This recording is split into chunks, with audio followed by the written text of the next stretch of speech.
بسم الله الرحمن الرحيم الحمد لله رب العالمين الحمد لله الذي هدانا لهذا وما كنا لنهتدي لولا أن هدانا الله الحمد لله الذي له ما في السماوات وما في الأرض وله الحمد في الآخرة وهو الحكيم الخبير اللهم صل على محمد وعلى آل محمد كما صليت على إبراهيم وعلى آل إبراهيم اللهم بارك على محمد وعلى آل محمد كما باركت على إبراهيم وعلى آل إبراهيم في العالمين إنك حميد مجيد. സ്നേഹമുള്ള വിദ്യാർത്ഥികൾ, മറ്റ് മാന്യവ്യക്തികൾ, അസ്സലാമു അലൈക്കും വറഹ്മത്തുള്ളാഹി വബറകാതുഹു. ഇന്ന് ലോക അറബി ദിനം. അതോടനുബന്ധിച്ച് മഅദിനുസ് സഖാഫത്തുൽ ഇസ്ലാമിയ സംഘടിപ്പിച്ച ഈ പരിപാടിയിൽ സംബന്ധിക്കുന്നതിൽ എനിക്ക് സന്തോഷമുണ്ട്, ചാരിതാർത്ഥ്യമുണ്ട്. ഇതിന് എനിക്കവസരം നൽകിയ മഅദിനുസ് സഖാഫത്തുൽ ഇസ്ലാമിയോടും അതിൻ്റെ ശില്പിയായ, സാരഥിയായ, വന്യരായ, ബഹുവന്യരായ തങ്ങളവറുകളോടും എൻ്റെ കടപ്പാട്, എൻ്റെ കൃതജ്ഞത, എൻ്റെ നന്ദി ഹൃദയപൂർവ്വം ആദ്യമായി പ്രകാശിപ്പിക്കുകയാണ്. തങ്ങളവർക്ക് ആരോഗ്യത്തോടെ ഒരുപാട് കാലം നമുക്ക് ആത്മീയ നേതൃത്വം നൽകാൻ അല്ലാഹു സുബ്ഹാനഹു വ തആല തൗഫീക്ക് നൽകട്ടെ എന്ന് ആമുഖമായി പ്രാർത്ഥിക്കുകയാണ്. അറബി വ്യാകരണത്തെക്കുറിച്ച് അഥവാ നഹ്വിനെക്കുറിച്ച് പ്രസംഗിക്കാനാണ് എന്നോട് ആവശ്യപ്പെട്ടിരിക്കുന്നത്. ഈ അവസരത്തിൽ 3 കാര്യങ്ങളാണ് ഞാൻ നിങ്ങളുടെ മുമ്പിൽ വെക്കാൻ ആഗ്രഹിക്കുന്നത്. ഒന്ന്, മാ ഹുവ നഹ്വ്, എന്താണ് നഹ്വ്. രണ്ടാമത്തത്, നശ്അത്ത് അൻ നഹ്വുൽ അറബി വ തതവ്വുറുഹു, നഹ്വിൻ്റെ ഉത്ഭവം. ഇതിനെക്കുറിച്ച് വളരെ ചുരുങ്ങിയ രീതിയിൽ ഞാൻ പരാമർശിക്കുകയും അതിനുശേഷം നമ്മുടെ പ്രധാന വിഷയമായ നഹ്വ് പുതുമയോടുകൂടി എങ്ങനെയാണ് നഹ്വിനെ നാം സമീപിക്കേണ്ടത്, എങ്ങനെയാണ് പുതിയ ഒരു അപ്രോച്ച്, എങ്ങനെയാണ് പ്രായോഗികമായി നഹ്വ് നാം പഠിക്കേണ്ടത് എന്നതിനെക്കുറിച്ചും ഇൻഷാ അല്ലാഹ് ഞാൻ നമുക്കിവിടെ ചർച്ച ചെയ്യാവുന്നതാണ്.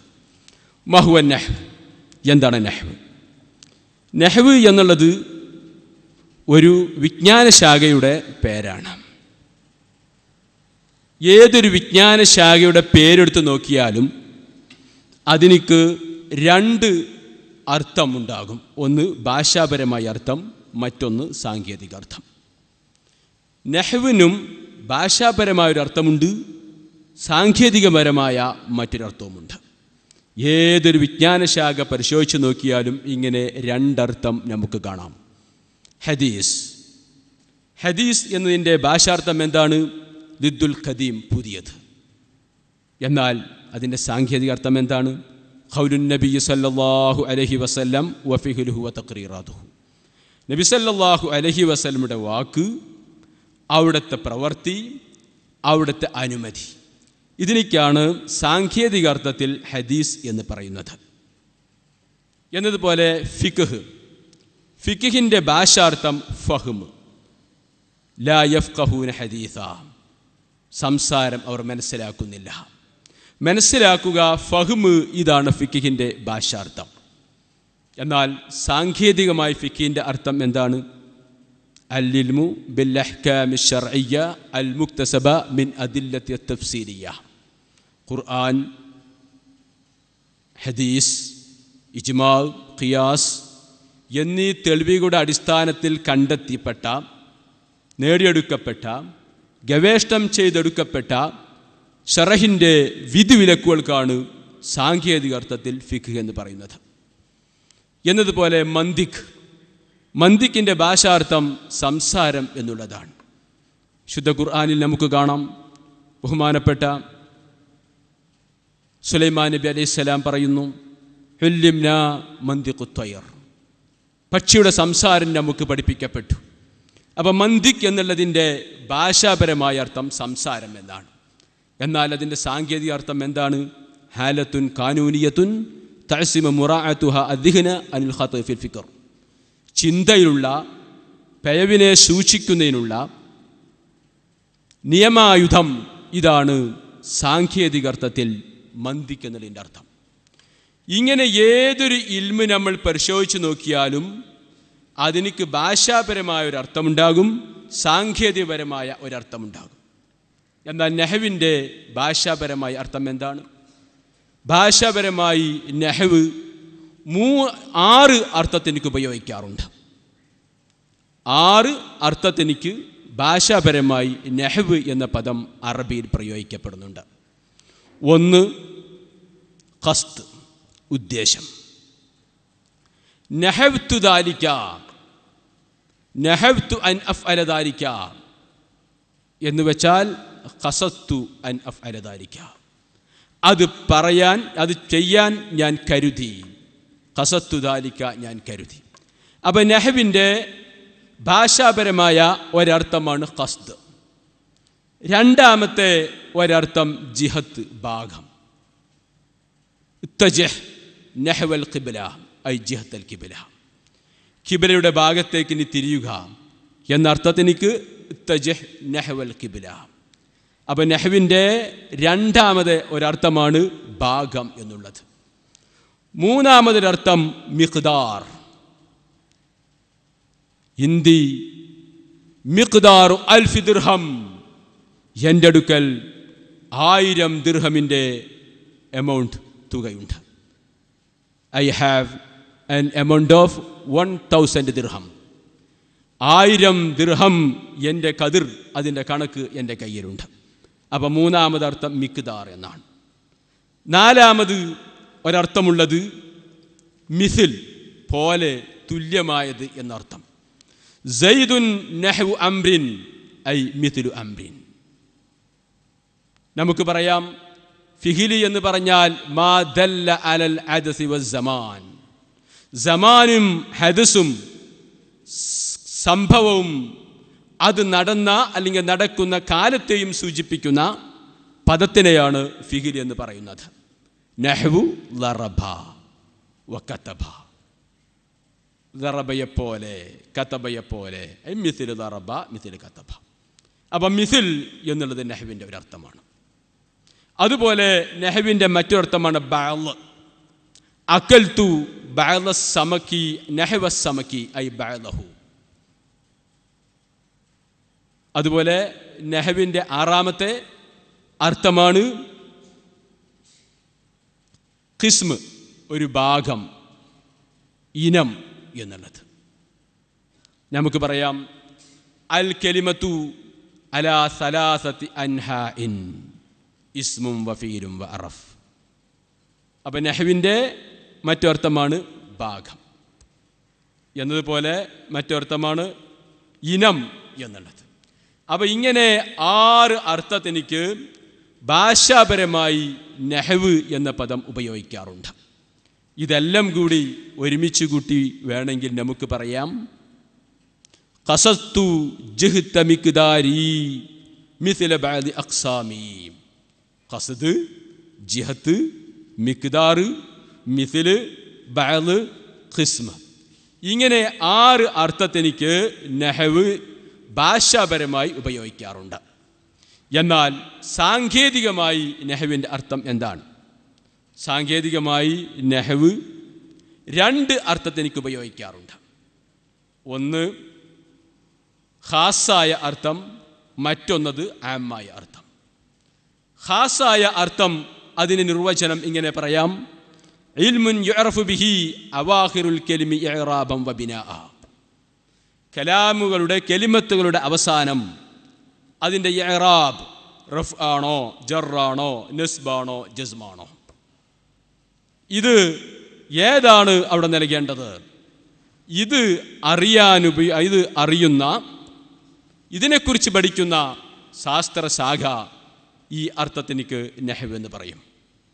ഇതിൻ്റെ മുഖാബലയിൽ സറഫ് എന്ന് പറയും. സറഫ്, നഹ്വ്, ഇത് ഖാസായ അർത്ഥമാണ്. മറ്റൊരർത്ഥം വ്യാപകമായ അർത്ഥമാണ്, അഥവാ സറഫും കൂടി ഉൾപ്പെടുത്തിയിട്ടുള്ള ഒരർത്ഥം. ഈ അർത്ഥത്തിനേക്കാണ് നാം അലിഫിയ നഹ്വിൻ്റെ കിതാബാണ് എന്ന് നാം പറയുന്നു. പക്ഷേ അലിഫയിൽ സറഫും കൂടി ഉൾക്കൊണ്ടിട്ടുണ്ട്. അപ്പോൾ അലിഫിയ നഹ്വിൻ്റെ കിതാബാണ് എന്ന് പറയുന്ന അർത്ഥം ഇത് വ്യാപകമായ അർത്ഥത്തിലുള്ള നഹ്വാണ്.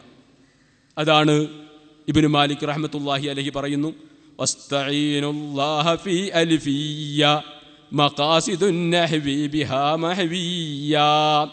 ഇവിടെ ആ നഹ്വിൻ്റെ ഷറഹിൽ ആ പദത്തിൻ്റെ ഷറഹ് എടുത്തു കൊടുത്ത് സൈനുദ്ദീൻ മഖ്തൂം റഹ്മത്തുള്ളാഹി അലൈഹി പറയുന്നു, ഇവിടെ നഹ്വ് കൊണ്ട് ഉദ്ദേശിക്കുന്നത് മാ യുറാദിഫു ലിഖൗലിനാ ഇൽമുൽ അറബിയ്യ, ഇൽമുൽ അറബിയ്യ എന്ന കൗലിനോട് മുറാദിഫായതാണ്, ലാ മാ യുഖാബിലു ഇൽമു സറഫ്, സറഫിനോട് മുഖാബിലായതല്ല എന്ന്. അപ്പോൾ വ്യാപകമായ അർത്ഥത്തിലാണ് അലിഫ്യ ഒരു നഹ്വിൻ്റെ കിതാബാണ് എന്ന് ഞാൻ പറയുന്നത്. ചുരുക്കത്തിൽ നഹ്വിനിക്ക് ഭാഷാപരമായി 6 അർത്ഥമുണ്ട്, സാങ്കേതികപരമായി 2 അർത്ഥവുമുണ്ട്. എന്നാൽ ഈ ശാസ്ത്രശാഖക്ക് നഹ്വ് എന്ന് പറയാനുള്ള കാരണം എന്താണ്? ബന്ധം ഏതാണ്?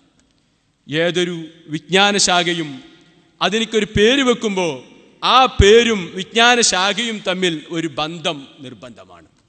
ഹദീസ്, റസൂലുള്ളാഹി സ്വല്ലല്ലാഹുവിൻ്റെ വാക്ക്, പ്രവൃത്തി, മൗനാനുമതി, ഇതിനിക്ക് നാം ഹദീസ് എന്ന് പറയുന്നു. എന്താണ് ബന്ധം? കാരണം ഹദീസ് എന്ന് പറയുന്നത് ഖുർആന്റെ മുഖാബലയിൽ പറയുന്നതാണ് ഖുർആൻ വൽ ഹദീസ്. ഖുർആനോ അൽ ഖുർആൻ കലാമുല്ലാഹി ഖദീമുൻ ഗൈറു മഖ്ലൂഖ്, ഖുർആൻ ഖദീമാണ്. അപ്പോൾ ഖദീമിൻ്റെ ഓപ്പോസിറ്റിലാണ് ഹദീസ്, ഖുർആന്റെ ഓപ്പോസിറ്റിലാണ് റസൂലുള്ളാഹി സ്വല്ലല്ലാഹു അലൈഹി വസല്ലമയുടെ ഹദീസ് നാം പറയുന്നത്. അതുകൊണ്ടാണ് ഖുർആന്റെ ഓപ്പോസിറ്റിലുള്ള ഹദീസ് എന്നത് ഖദീം, അതിൻ്റെ ഓപ്പോസിറ്റിൽ ഹദീസ് എന്നതുപോലെ നഹ്വ് എന്ന് ഈ ശാസ്ത്രശാഖയ്ക്ക് പേര് വെക്കാനുള്ള കാരണം എന്താണ്? അതിനിക്ക് 3 കാരണങ്ങൾ പറയപ്പെടുന്നുണ്ട്. പണ്ഡിതന്മാർക്കതിൽ 3 വീക്ഷണമുണ്ട്. ഒന്ന്, ഇബ്നു ഫാരിസ് തൻ്റെ മഖായിസുൽ ലുഗയിൽ പറയുന്നു, നഹ്വ് അത് ഖസ്ദ്, നഹ്വ് എന്ന വിജ്ഞാനശാഖയിൽ ഖസ്ദ് ഉണ്ട്. എന്താണ് ഖസ്ദ്? ഖസ്ദു അസ്ലി കലാമിൽ അറബ്, അറബികളുടെ കലാമിൻ്റെ അടിത്തറ ഞാൻ പരിശോധിച്ചിട്ട് അവരുടെ ഉസൂലിൽ ചെന്നെത്തി അത് എങ്ങനെയാണ് അവർ പ്രയോഗിച്ചത് അത് മനസ്സിലാക്കിയിട്ട് അതുപോലെ നാം പ്രയോഗിക്കുകയാണ്. അപ്പൊ ഇവിടെ ഖസ്ദു അസ്ലി കലാമിൽ അറബ്, അപ്പൊ ഖസ്ദ് എന്നുള്ള ഒരർത്ഥം നഹ്വിൽ ഉണ്ടായത് കൊണ്ടിട്ടാണ് നഹ്വിനിക്ക് നഹ്വ് എന്ന പേര് വെച്ചത് എന്ന് മഖായിസുൽ ലുഗയിൽ ഇബ്നു ഫാരിസ് പറയുന്നു. രണ്ടാമത്തെ അർത്ഥം ഇബ്നു ഖല്ലിക്കാൻ അതുപോലെ തന്നെ അധിക നഹ്വി പണ്ഡിതന്മാരും പറഞ്ഞ ഒരു കാര്യമാണ്. അതായത് ബഹുമാനപ്പെട്ട അലി റളിയല്ലാഹു അൻഹുവാണ് നഹ്വിനിക്കുള്ള മാർഗനിർദ്ദേശം നൽകിയത്. മഹാനവറുകൾ ഏതാനും മാതൃക ഉണ്ടാക്കി കൊടുത്തിട്ട് അബുൽ അസ്വദ് ദുവലിയോട് പറഞ്ഞു, ഇഅ്തി നഹ്വഹു, ഇതിൻ്റെ നഹ്വ് കൊണ്ടുവാ, ഇതുപോലത്തെ കൊണ്ടുവാ. ഫഅതാ അബുൽ അസ്വദ് ദുവലി നഹ്വ മാ അതാ ബിഹി അലി റളിയല്ലാഹു അൻഹു. അപ്പോൾ അലി റളിയല്ലാഹു അൻഹു കൊണ്ടുവന്നതിൻ്റെ പോലത്തത് കൊണ്ടുവന്നു. അപ്പോൾ നഹ്വ് എന്നുള്ളത് മിസ്ലിൻ്റെ അർത്ഥം ഉൾക്കൊണ്ടിട്ടുണ്ട്. ആ നിലക്കാണ് നഹ്വ് എന്ന് പറയുന്നത്. ഇത് രണ്ടാമത്തെ വീക്ഷണം. മൂന്നാമത്തെ ഒരു വീക്ഷണമുള്ളത്, നഹ്വ് എന്ന പദം അറബി തന്നെ അല്ല, അത് ഗ്രീക്ക് പദമാണ്. പല ശാസ്ത്രശാഖകളുടെയും പേര് ഗ്രീക്ക് പദത്തിൽ നിന്നാണല്ലോ. ഫൽസഫ അത് ഗ്രീക്ക് പദമാണ്, യുനാനി, ലഫ്ദുൻ യുനാനിയാണ്. എന്നതുപോലെ ഹന്തസ അത് ലഫ്ദുൻ യുനാനിയാണ്.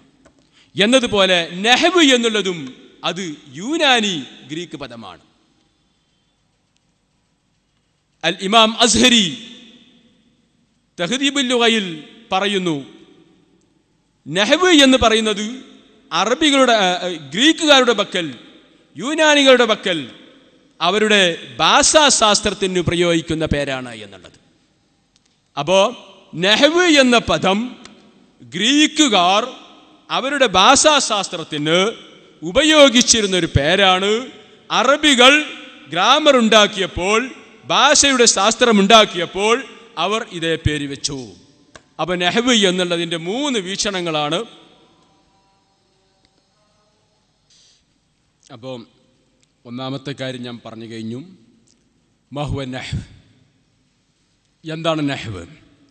അപ്പോൾ നഹ്വിൻ്റെ ഭാഷാപരമായ അർത്ഥം, നഹ്വിൻ്റെ സാങ്കേതികപരമായ അർത്ഥം, പിന്നെ മൂന്നാമത്തത് അൽ അലാഖ ബൈനൽ മഅന ലുഗവി വൽ ഇസ്തിലാഹി.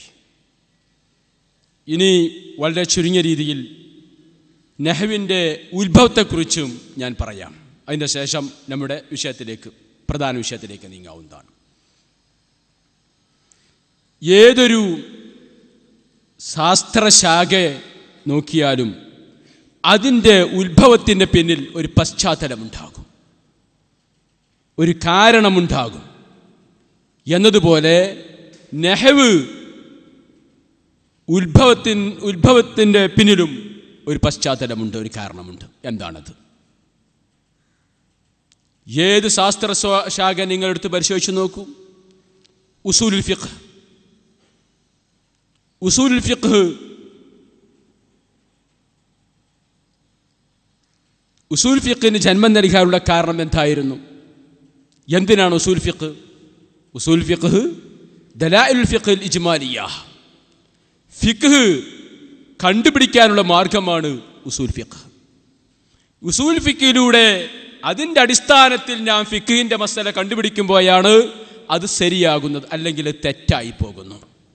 അപ്പം ശരിയായ രീതിയിൽ ഫിഖിൻ്റെ മസല കണ്ടുപിടിക്കാനാണ് നമുക്ക് ഉസൂൽ ഫിഖിൻ്റെ ആവശ്യം.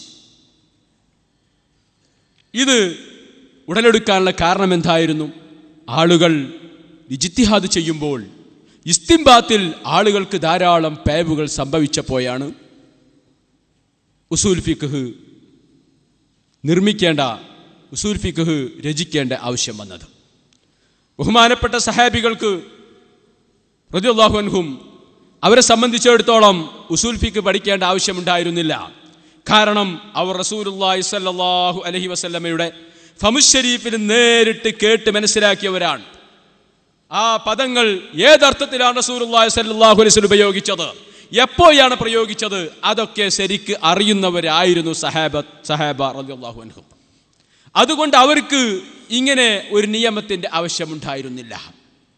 എന്നാൽ സഹാബത്തിന് ശേഷം താബികളും വന്നപ്പോൾ അവർ റസൂലുള്ളാഹി സ്വല്ലല്ലാഹു അലൈഹി വസല്ലം നേരിട്ട് കേട്ടതല്ലാത്തത് കൊണ്ടിട്ട് അവർക്ക് ഗവേഷണത്തിനിക്ക്, ഇജ്തിഹാദിനിക്ക് ചില നിയമങ്ങൾ, വ്യവസ്ഥകൾ സ്വീകരിക്കേണ്ടി വന്നു.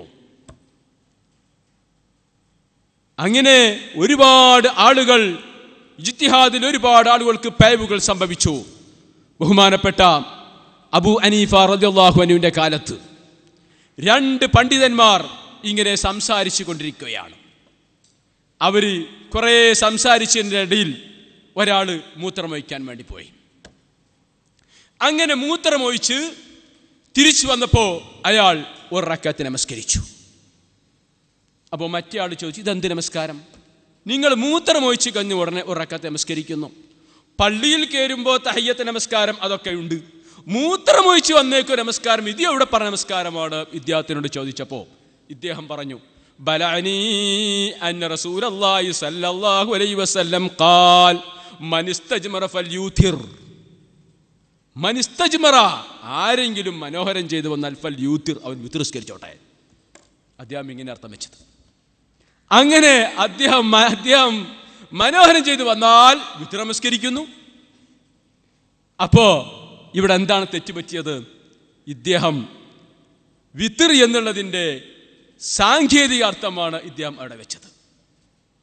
നേരെ അർത്ഥം എന്താണ്? ആരെങ്കിലും കല്ലുകൊണ്ട് മനോഹരിക്കുകയാണെങ്കിൽ അവൻ ഒറ്റയാക്കട്ടെ, 3 അല്ലെങ്കിൽ 5 അല്ലെങ്കിൽ 7, ഇങ്ങനെ ഒറ്റയാക്കട്ടെ, ഇതാണ് ഇതിൻ്റെ അർത്ഥം. പക്ഷേ ഇദ്ദേഹം ഇവിടെ എന്ത് മനസ്സിലാക്കി? ഇവിടെ സാങ്കേതിക അർത്ഥം വെച്ചിട്ട് മൻ ഇസ്തജ്മറ ഫൽയൂതിർ, ആരെങ്കിലും മനോഹരം ചെയ്താൽ അവൻ വിത്ർ നമസ്കരിച്ചോട്ടെ.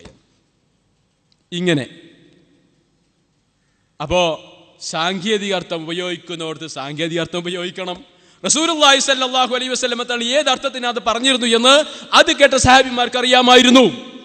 പക്ഷേ റസൂലുള്ളാഹി സ്വല്ലല്ലാഹു നേരിട്ട് കേൾക്കാത്ത സഹാബിമാർ അല്ലാത്ത താബികൾക്ക് താബികൾക്കും പിൽക്കാലത്ത് വന്ന ആളുകൾക്കും ഇതിൻ്റെ അർത്ഥം മനസ്സിലാക്കണമെങ്കിൽ അവർ സഹാബികളെ സ്വീകരിക്കണം. അതിൻ്റെ ഉസൂലുകൾ മനസ്സിലാക്കിയിട്ടേ അതിൽ നിന്നിട്ട് അവർ ഇസ്തിംബാത്ത് ചെയ്യാൻ സാധിക്കുകയുള്ളൂ. അപ്പോൾ എവിടെയാണ് സാങ്കേതിക അർത്ഥം ഉപയോഗിക്കേണ്ടത്, എവിടെയാണ് ഭാഷാർത്ഥം ഉപയോഗിക്കേണ്ടത്, ഹഖീഖിയായ അർത്ഥം എവിടെയാണ് ഉപയോഗിക്കേണ്ടത്, മജാസിയായ അർത്ഥം എവിടെയാണ് ഉപയോഗിക്കേണ്ടത്, ഇതൊക്കെ ഉസൂൽ ഫിഖിലൂടെ മനസ്സിലാക്കാൻ സാധിക്കുള്ളൂ. അല്ലാതെ ഭാഷാർത്ഥം ഉപയോഗിക്കുന്നവർക്ക് സാങ്കേതിക അർത്ഥം ഉപയോഗിച്ചാൽ പലപ്പോഴും തെറ്റുപറ്റും. ഒരാൾ ഓതുന്നു, ഒരാൾ പറയുന്നു ഫീ ബുയൂത്തുൻ, എങ്ങനെ വായിക്കേണ്ടത്? ഭാഷാർത്ഥം എങ്ങനെയാണ്? ഫീ ബുയൂത്തിൻ എന്നോ ഫീ ബുയൂത്ത് എന്നോ ഫീ ബുയൂത്ത് എങ്ങനെ വായിക്കേണ്ടത്? ഫീ എന്ന് ജറിൻ്റെ അർഫല്ലേ, എങ്ങനെ വായിക്കേണ്ടത്? ഫീ ബുയൂത്തുൻ എന്നോ ബുയൂത്ത് എന്നോ ഫീ ബുയൂത്തിൻ എന്നോ? ഫീ ബുയൂത്തിൻ അല്ലേ, ഫീ ബുയൂത്ത് എന്നാ വായിക്കേണ്ടത്. എന്നാൽ ഒരാളോ ഫീ ബുയൂത്തുൻ എന്ന് വായിക്കുന്നു. എന്തോടോ നീ ഫീ ബുയൂത്ത് എന്ന് വായിക്കുന്നു? വായിക്കുന്ന ആളൊരു വഹാബിയാണ്. അപ്പം അവനോട് ചോദിച്ചു എന്തോടോ ഫീ ബുയൂത്ത് എന്ന് വായിക്കുന്നത്? അപ്പം അദ്ദേഹം പറഞ്ഞു അല്ലാഹു സുബ്ഹാനഹു വ തആല സമ്മതം തന്നിരിക്കുന്നു ഫീ ബുയൂത്തുൻ എന്ന് വായിക്കാൻ. സൂറത്തു നൂർ 36-ാമത്തെ ആയത്ത്. ഫീ ബുയൂത്തിൻ അതിനല്ലാഹു അൻ തുർഫഅ, ബുയൂത്തിൻ എന്നുള്ളതിൽ റഫ് ചെയ്യാൻ അല്ലാഹു സമ്മതം തന്നിരിക്കുന്നു. പിന്നെ നീ ആരാ ചോദിക്കാൻ? അള്ളാഹിന്റെ സമ്മതമുണ്ട് റഫ് ചെയ്യാൻ. അപ്പോൾ എന്താ അവിടെ സാങ്കേതിക അർത്ഥം വെച്ചു ഇദ്ദേഹം. അരിഫ മാത്രം ഓതിയ ഒരാൾ നെഹ്വിൻ്റെ കിതാബ് മാത്രം റഫ് എന്ന് പറഞ്ഞാൽ അദ്ദേഹത്തിന് ആ റഫ് മാത്രമേ നെഹ്വിൻ്റെ ഇസ്തിലാഹുടെ റഫെ മനസ്സിലാക്കുള്ളൂ. അപ്പൊ എന്നതുപോലെ ഇദ്ദേഹം എന്തിരിക്കുന്നു ഇവിടെ റഫ് എന്ന് സാങ്കേതിക അർത്ഥത്തിൽ റഫ് മനസ്സിലാക്കി. ഫീ ബുയൂത്തിന് അതിന് അല്ലാഹു അൻ തുർഫഅ, ബുയൂത്തിൻ എന്നുള്ളതിൽ അള്ളാഹ് റഫ് ചെയ്യാൻ സമ്മതം തന്നിരിക്കുന്നു. അപ്പോൾ അയാൾ ബുയൂത്തുൻ ഫീ ബുയൂത്തുൻ എന്ന് വായിക്കാം. അപ്പോൾ ഇങ്ങനെ സാങ്കേതിക അർത്ഥം എവിടെ ഉപയോഗിക്കണം, മജാസ് എവിടെ ഉപയോഗിക്കണം, ഹഖീഖത്ത് എവിടെ ഉപയോഗിക്കണം, ഇങ്ങനെയുള്ള ഈ നിയമങ്ങൾ ഉസൂൽ ഫിഖിലൂടെയാണ് മനസ്സിലാക്കുന്നത്. അപ്പൊ ഇങ്ങനെ ഇജ്തിഹാദിലുള്ള തെറ്റുകൾ പിഴവുകൾ സൂക്ഷിക്കാനാണ് ഉസൂൽ ഫിഖിന്റെ ആവശ്യമുള്ളത്. എന്നതുപോലെ ഇൽമു മുസ്തലഹുൽ ഹദീസ്, ഇസ്തിലാഹുൽ ഹദീസ് ഉണ്ടാക്കാനുള്ള കാരണം എന്തായിരുന്നു? അത് ഹദീസിൽ കള്ളനാണയങ്ങൾ വന്നപ്പോഴാണ്. ധാരാളം കള്ളനാണയങ്ങൾ ഹദീസിൽ കടന്നുകൂടി. യഥാർത്ഥ നാണയങ്ങളും കള്ള നാണയങ്ങളും തമ്മിൽ കൂട്ടിക്കലർന്നു. ബിദഅത്തിന്റെ ആളുകൾ രംഗത്ത് വന്നപ്പോൾ അവരാണ് ആദ്യമായി ഹദീസിൽ കള്ള നാണയങ്ങൾ ഉണ്ടാക്കിയത്. ഖവാരിജുകളും റാഫിദിയാക്കളും മുഅ്തസിലത്തുമൊക്കെ അവരുടെ വികലമായ ആശയങ്ങൾ പ്രചരിപ്പിക്കാൻ വേണ്ടി ഹദീസുകൾ വേജമായി നിർമ്മിച്ച് അത് സമൂഹത്തിൽ പ്രചരിപ്പിച്ചു കൊണ്ടിരുന്നു.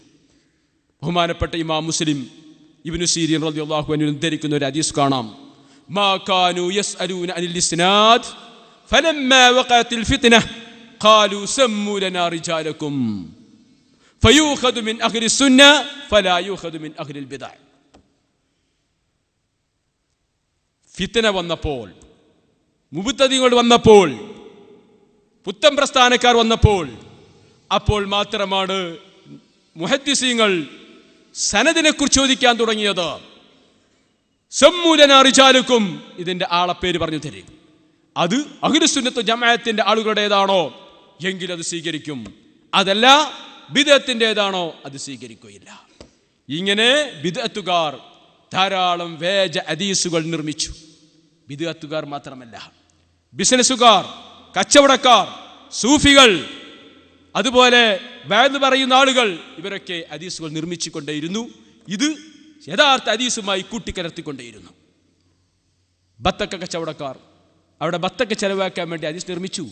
ത്വഅമു അഹ്ലിൽ ജന്നത്തി അൽ-ബിത്തീഖ്, ത്വഅമു അഹ്ലിൽ ജന്നത്തി അൽ-ബിത്തീഖ്, സ്വർഗത്തിലുള്ള ആളുകളുടെ ഭക്ഷണം ഏതാണ്? ബിത്തീഖാണ് എന്ന് ബത്തക്ക കച്ചവടക്കാർ പ്രചരിപ്പിച്ചുകൊണ്ടിരുന്നു. വൈതനങ്ങ കച്ചവടക്കാർ ഹദീസ് ഉണ്ടാക്കി. അൽ ബാദിൻജാനു ലിമാ ഉകില ലഹു, ഈ ഹദീസ് വേജമായ ഹദീസാണെങ്കിലും പ്രസിദ്ധമായ ഹദീസാണ് എന്ന് മാത്രമല്ല പല ഗ്രന്ഥങ്ങളിലും കടന്നുകൂടിയിട്ടുണ്ട് ഈ ഹദീസ്. അൽ ബാദിൻജാൻ ബാദിൻജാൻ ലിമാ ഉകില ലഹു, ബാദിൻജാൻ ലിമാ ഉകില ലഹു. എന്ന് മാത്രമല്ല ഹാഫിദു സഖാവി പറയുന്നു, ചില ആളുകൾ എന്തുവരെ പറഞ്ഞിട്ടുണ്ട്, അൽ മാഉ സംസം ലിമാ സുരിബ ലഹു എന്നുള്ള ഹദീസിനേക്കാൾ സഹിയായ ഹദീസാണെന്ന് വരെ ചില ആളുകൾ മനസ്സിലാക്കിയിട്ടുണ്ട് ഇതിന്റെ പ്രചരണം കണ്ടിട്ട്. അപ്പൊ അങ്ങനെ വൈതനങ്ങ കച്ചവടക്കാർ അൽ ബാദിൻജാൻ ലിമാ ഉകില ലഹു എന്ന് ഹദീസ് നിർമ്മിച്ചു. എന്ന പോലെ ചില സൂഫികൾ, യഥാർത്ഥ സൂഫികളല്ല, ഡ്യൂപ്ലിക്കേറ്റ് സൂഫികൾ, അവര് ജനങ്ങളെ നന്നാക്കാൻ വേണ്ടി ഹദീസ് നിർമ്മിച്ചു കൊണ്ടിരുന്നു. ജനങ്ങളെ പേടിപ്പിച്ചു കൊണ്ടിട്ട് തെർഹീബിലും ഹദീസുകൾ ധാരാളം. നമസ്കാരം ഉപയോഗിച്ചാൽ ഇത്ര കുറ്റുണ്ട്, അങ്ങനെ കുറ്റുണ്ട്, ഇങ്ങനെ ദിക്ർ ചൊല്ലിയാൽ ഇങ്ങനെ കൂലിയുണ്ട്, സലാത്ത് ഇങ്ങനെ കൂലിയുണ്ട് എന്നൊക്കെ പറഞ്ഞിട്ട് ആളുകൾക്ക് എന്തായിരിക്കുന്നു വേജ ഹദീസുകൾ പ്രചരിപ്പിച്ചിരുന്ന മുത്തസവ്വിഫത്ത്, സൂഫിസം ചമയുന്ന ആളുകൾ മുത്തസവ്വിഫത്ത് രംഗത്ത് വന്നു. ഇവരും ധാരാളം ഹദീസുകൾ നിർമ്മിച്ചു. അതുപോലെ വഅദ് പറയുന്ന ആളുകൾ, ജനങ്ങളിലൊക്കെ വഅദ് പറഞ്ഞ് പൈസ തട്ടാൻ വേണ്ടിയിട്ട്, ജനങ്ങളെ വശീകരിക്കാൻ വേണ്ടിയിട്ട് ഏതായാലും ഹദീസുകൾ ഉണ്ടാക്കി. ബഹുമാനപ്പെട്ട ഇബ്നുൽ അസീർ തന്റെ ജാമിഉൽ ഉസൂൽ ഉദ്ധരിക്കുന്ന ഒരു സംഭവമുണ്ട്. വലിയ രണ്ട് പ്രഗത്ഭരായ ഹദീസ് പണ്ഡിതന്മാർ, ആരാണത്? യഹ്യ ഇബ്നു മഈനും അഹ്മദ് ഇബ്നു ഹംബലും. ഇവർ രണ്ടുപേരും ബഗ്ദാദിലെ ഒരു പള്ളിയിൽ ഒരു മൂലയിൽ ഇരിക്കുകയാണ്.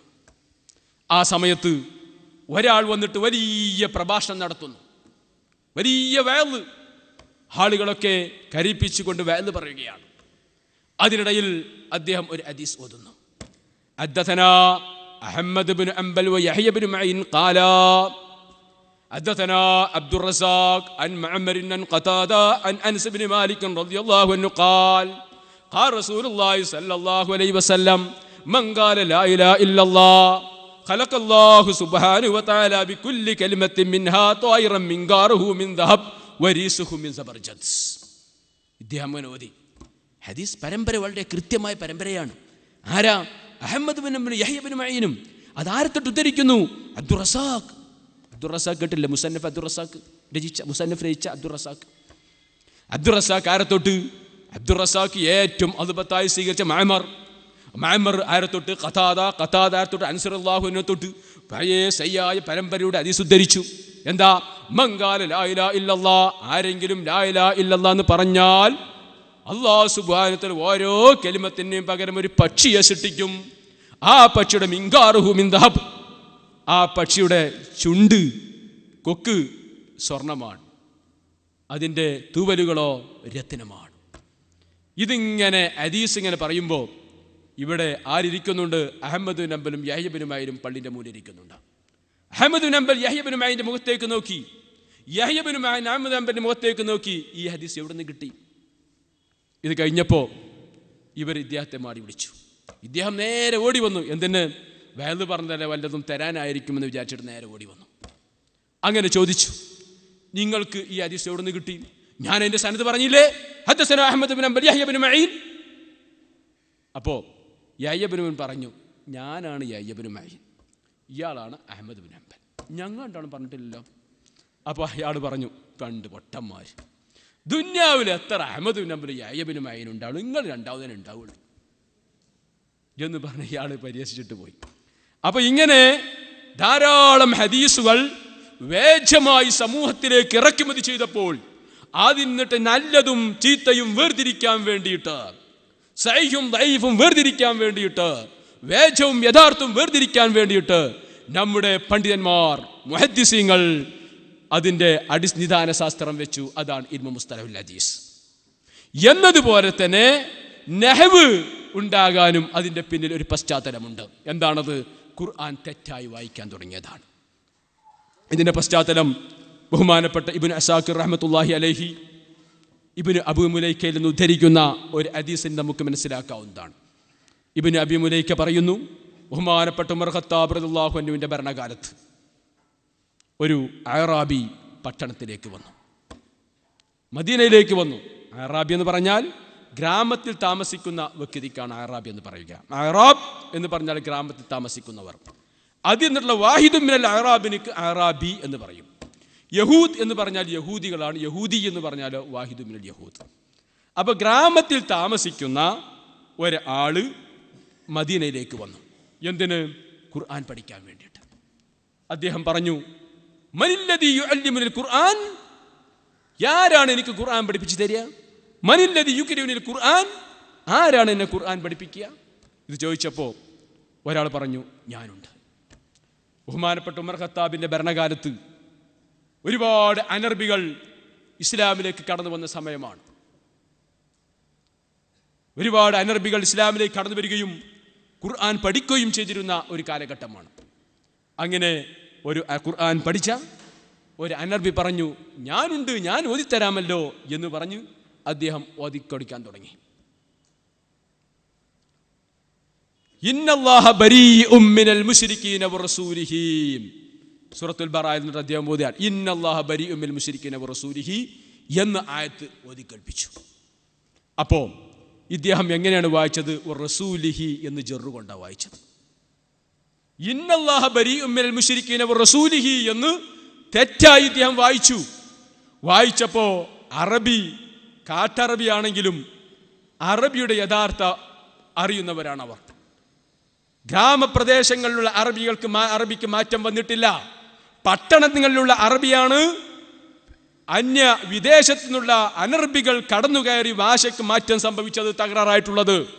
യഥാർത്ഥ അറബി ഭാഷ അറിയുന്ന ഈ അറാബി ഇത് കേട്ടപ്പോൾ ഞാനില്ലേ എന്ന് പറഞ്ഞു. കാരണം എന്താ? അദ്ദേഹം എന്ത് മനസ്സിലാക്കി? ഇന്നല്ലാഹ, അല്ലാഹു സുബ്ഹാനഹു വ തആല ബരീഉം മിനൽ മുശ്രിക്കീൻ, മുശ്രിക്ക് എന്നിട്ട് ഒഴിവാൻ, വ റസൂലിഹി, റസൂലിനും ഒഴിവാണ്. അള്ളാഹ്ക്ക് ഇത് യാതൊരു ഉത്തരവാദിത്വം ഇല്ലെങ്കിൽ പിന്നെ നമ്മൾ എന്തിനാ ഇതിന്? ഞാനില്ല എന്ന് പറഞ്ഞ അയാൾ പോയി. ഈ വിവരം ബഹുമാനപ്പെട്ട ഉമർ ഖത്താബ് റളിയല്ലാഹു അൻഹുവിന്റെ ചവിട്ടിലെത്തി. ഉമർ ബിൻ ഖത്താബ് റളിയല്ലാഹു അൻഹു അദ്ദേഹത്തെ വിളിച്ചു, അദ്ദേഹത്തിനോട് കാര്യം തിരക്കി. അദ്ദേഹം പറഞ്ഞു, എനിക്ക് ഖുർആൻ അറിയില്ലായിരുന്നു. അങ്ങനെ ഖുർആൻ പഠിക്കാൻ വേണ്ടി ഞാൻ മദീനയിലേക്ക് വന്നു. അങ്ങനെ വന്നപ്പോൾ ഒരാൾ എനിക്ക് ഖുർആൻ ഓതി തന്നു. ഇന്നല്ലാഹ ബരീഉം മിനൽ മുശ്രിക്കീന വറസൂലിഹി എന്ന സൂക്തം ഓതി തന്നു. അപ്പോൾ അല്ലാഹു സുബ്ഹാനഹു വ തആല ബരി ആണെങ്കിൽ അന അബ്റഉ മിൻഹു, ഞാൻ ഏതായാലും ഒഴിവാണ് എന്ന് പറഞ്ഞു. അപ്പോൾ ബഹുമാനപ്പെട്ട ഉമർ ഖത്താബ് റളിയല്ലാഹു അൻഹു പറഞ്ഞു, അങ്ങനെയല്ല ഖിറാഅത്ത്.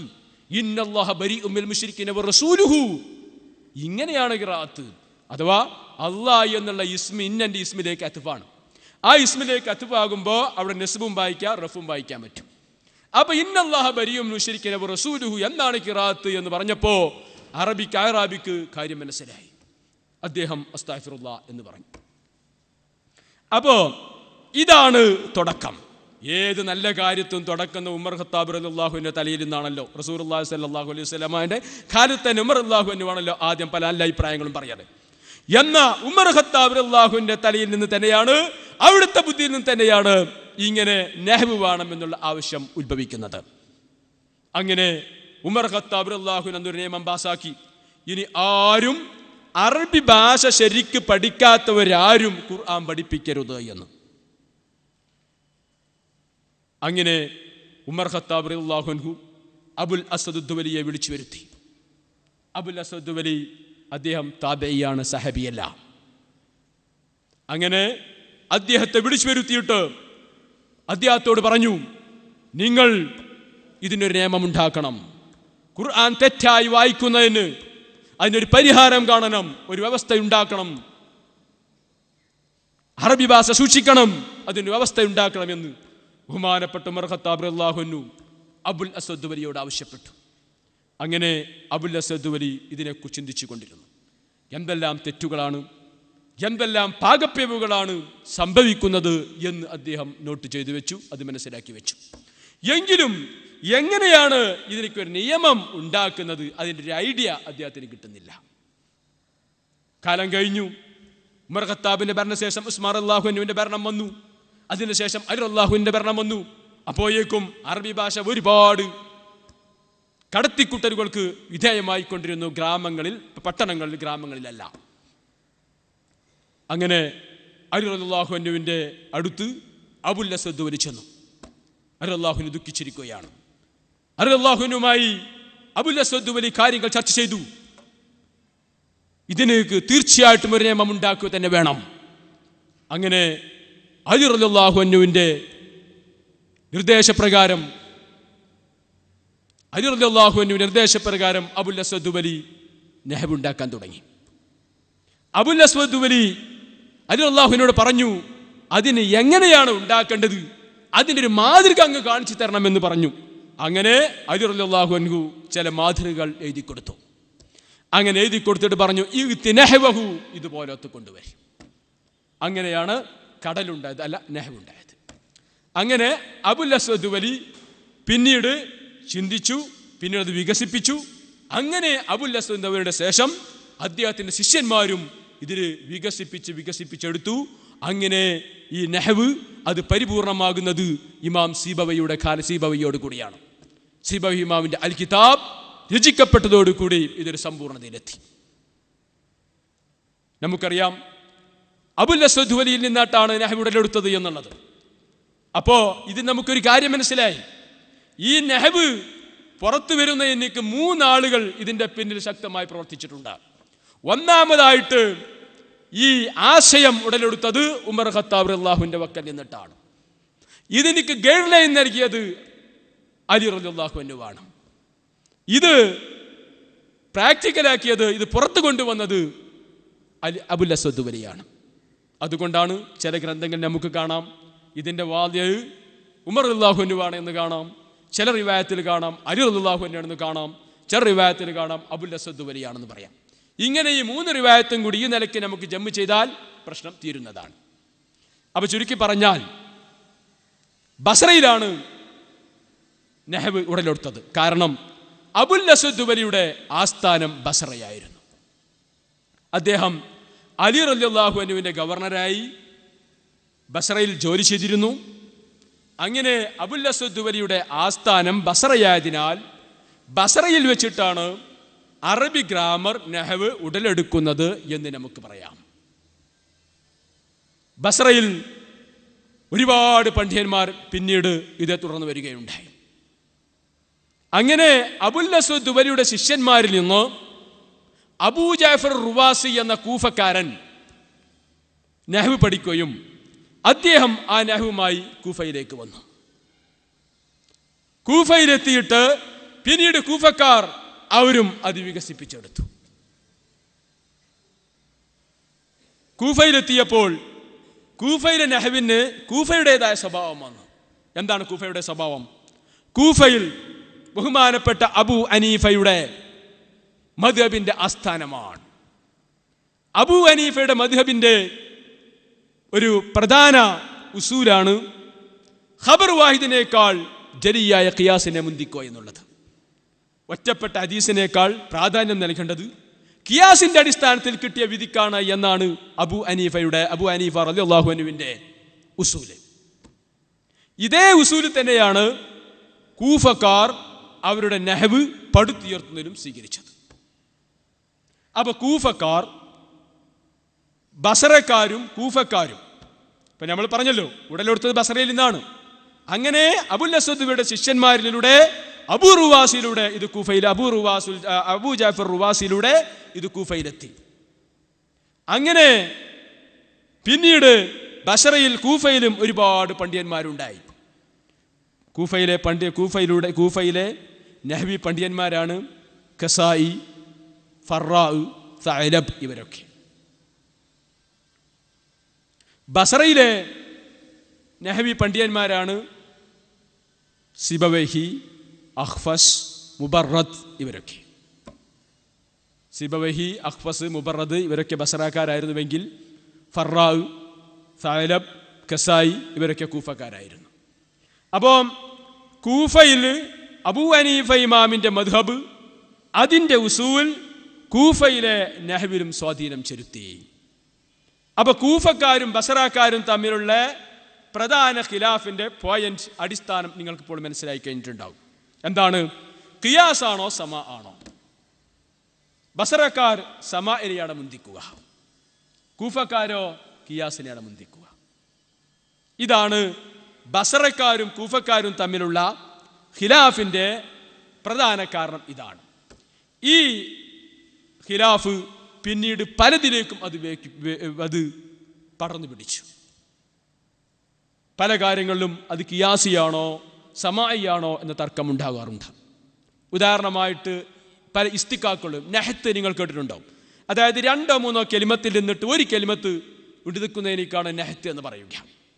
ഇപ്പോൾ ബസ്മല, ബിസ്മില്ലാഹിർ റഹ്മാൻ റഹീം എന്നിൽ നിന്നിട്ട് പിടിച്ചെടുത്ത് ബസ്മല എന്നൊരു പദമുണ്ടാക്കുന്നു. ഇത് നെഹത്താണ്. ബസ്മല എന്ന് പറഞ്ഞാൽ ബിസ്മി ചൊല്ലി, ബസ്മല യുബസ്മിലു ബസ്മലതൻ, ബിസ്മി ചൊല്ലി എന്നതുപോലെ അൽഹംദുലില്ലാ എന്നിൽ നിന്നിട്ട് എടുത്തിട്ട് ഒരു പദമുണ്ടാക്കുന്നു, ഹംദല, ഹംദല എന്ന് അൽഹംദുലില്ലാ എന്ന് ചൊല്ലി. ഇങ്ങനെയുള്ള ഇസ്തിഖാഖിനിക്ക് നെഹത്ത് എന്ന് പറയും. ഇങ്ങനെയുള്ള പല ഇസ്തിഖാഖുകളും അത് ഖിയാസിയാണ് എന്നാണ് ബസറക്കാരുടെ വാദം. എന്നാൽ കൂഫക്കാരുടെ വാദം, ബസറക്കാരോ അത് സമാഇയാണ്, ഖിയാസ് പറ്റില്ല എന്നുള്ളതാണ്. എന്നാൽ ഇന്ന് നാം ഈ വിഷയത്തിൽ കൂഫക്കാരുടെ മദ്ഹബാണോ ആധുനിക അറബ് ലോകം പിൻപറ്റുന്നു എന്ന് തോന്നിപ്പോകുന്നുണ്ട്. കാരണം ഇന്ന് പല പദങ്ങളും നമ്മൾ ഇസ്തിഖാഖ് ചെയ്തെടുക്കുന്നുണ്ട്. ഔലമത്ത് കേട്ടിട്ടുണ്ടോ നിങ്ങൾ? ആലം, തമീമുൽ ആലം എന്ന് പറഞ്ഞ് ഇന്ന് പിടിച്ച ആലം ലോകം അല്ലേ? ആഗോളവൽക്കരണം എന്ന് കേട്ടില്ലേ നിങ്ങൾ? ഈ ആഗോളവൽക്കരണം എന്നുള്ളത് എനിക്ക് അറബിയിൽ പറയുന്ന പദമാണ് ഔലമത്ത്. ഔലമത്ത് അത് പുതിയ ഇസ്തിഖാഖ. ഔലമ യുഅലിമു ഔലമതൻ, ആഗോളവൽക്കരണം നടത്തി എന്നതുപോലെ ഹൗസബത്ത്, ഹൗസബത്ത് എന്ന് പറഞ്ഞാൽ കമ്പ്യൂട്ടർ വൽക്കരണത്തിനിക്കാം. കമ്പ്യൂട്ടർ വൽക്കരണം, തമീമുൽ ഹസൂബ് കമ്പ്യൂട്ടറിലോട്ട് വ്യാപകമാക്കുക, അല്ലെങ്കിൽ തമീമുൽ ആലം ലോകത്തൊക്കെ വ്യാപകമാക്കുന്ന ഔലമ, ഹൗസബ.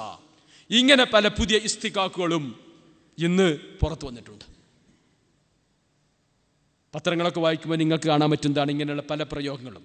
ഔലമത്ത് ആഗോളവൽക്കരണം, ഹൗസബത്ത് കമ്പ്യൂട്ടർ വൽക്കരണം, കഹ്റബത്ത് വൈദ്യുതിവൽക്കരണം, ഇങ്ങനെയൊക്കെ. അപ്പൊ ഇങ്ങനെ ചുരുക്കി പറഞ്ഞാൽ ബസറ കൂഫ ഖിലാഫിന്റെ ഒരു പ്രധാന അടിസ്ഥാനമാണ് ഖിയാസിനെയാണോ മുന്തിക്കേണ്ടത്, സമാഇനെയാണോ മുന്തിക്കേണ്ടത് എന്ന്. ഇങ്ങനെ ഇവർ തമ്മിൽ ഒരുപാട് സംഘട്ടനങ്ങളും സംവാദങ്ങളും ഒക്കെ നടന്നിട്ടുണ്ട്. എന്നാൽ ഭരണകൂടത്തിന്റെ സപ്പോർട്ട് കൂഫക്കാർക്കായിരുന്നു. അബ്ബാസിയ ഭരണകൂടം കൂഫക്കാരെ സപ്പോർട്ട് ചെയ്തു. കാരണം എന്തെന്ന് വെച്ചാൽ അബ്ബാസിയ ഭരണകൂടത്തിലുള്ള പല ഉദ്യോഗസ്ഥന്മാരും, പല പ്രമാണിമാരും, പല മന്ത്രിമാരുമൊക്കെ പേർഷ്യക്കാരായിരുന്നു.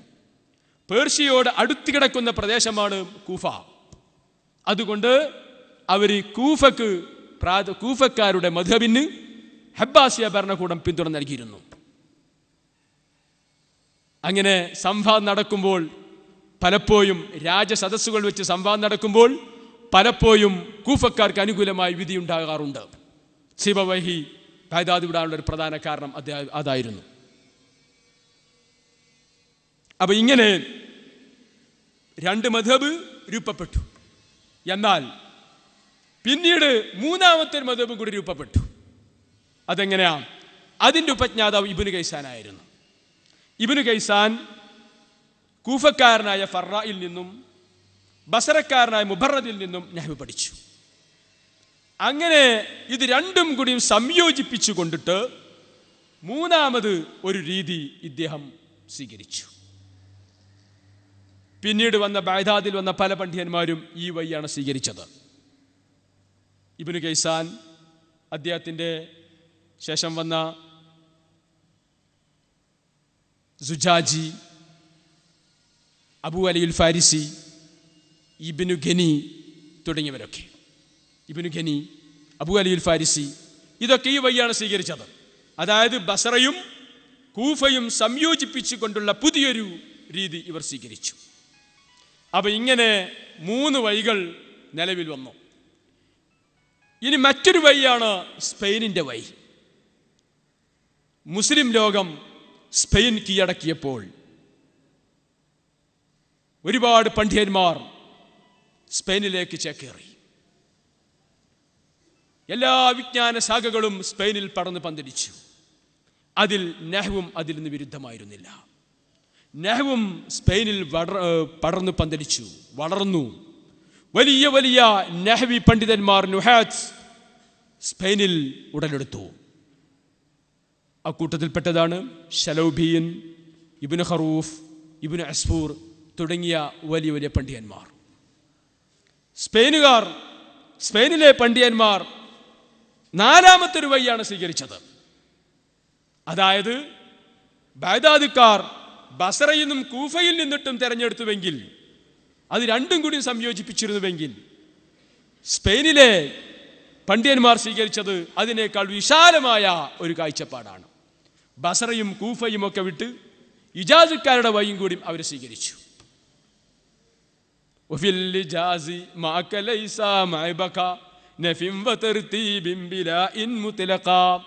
അങ്ങനെ ഇജാസുകാരുടെ വഴിയും കൂടി അവര് ഉൾക്കൊള്ളിച്ചിട്ട് ഇത് പുതിയ ഒരു രൂപമാണ് അവർ കാഴ്ചവെച്ചത്.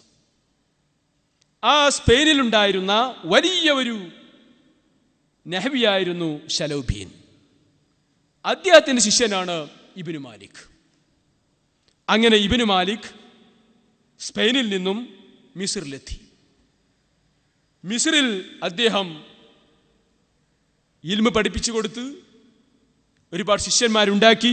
അദ്ദേഹം പിന്നീട് ഷാമിലെത്തി. ഷാമിലും അദ്ദേഹത്തിന് ഒരുപാട് ശിഷ്യന്മാരുണ്ടായി. ഷാമിലെ അദ്ദേഹത്തിൻ്റെ പ്രധാനപ്പെട്ട ശിഷ്യനാണ് ഇമാം നവവി റഹ്മത്തുള്ളാഹി അലൈഹി. ഇമാം നവവി റഹ്മത്തുള്ളാഹി അലൈഹി ഷാമിലെ പ്രധാന ശിഷ്യനാണ്. അങ്ങനെ ഇബ്നു മാലിക് ഒരു അലിഫ് രചിക്കുകയുണ്ടായി. ഈ അലിഫ് രചിക്കാനുള്ള കാരണം, അദ്ദേഹം സ്പെയിനിൽ നിന്നും മിസ്റിലേക്ക് വരുമ്പോൾ ഇവിടെ ഒരു അലിഫയുണ്ട്. അതാരാണ്? ഇബ്നു മുഅത്തി രചിച്ച അലിഫയാണ്. ആ ഇബ്നു മുഅത്തി രചിച്ച അലിഫ കണ്ടപ്പോൾ ഇബ്നു മാലിക് എനിക്ക് തോന്നി, ഇത് പോരാ, ഇതിനേക്കാൾ നല്ല രീതിയിൽ ഒരു അലിഫ രചിക്കേണ്ടതുണ്ട്. അങ്ങനെയാണ് ഇബ്നു മാലിക് അലിഫ രചിക്കാനുള്ള കാരണം. അദ്ദേഹത്തിൻ്റെ അലിഫയുടെ ആമുഖത്തിൽ തന്നെ പറയുന്നത് കാണാം,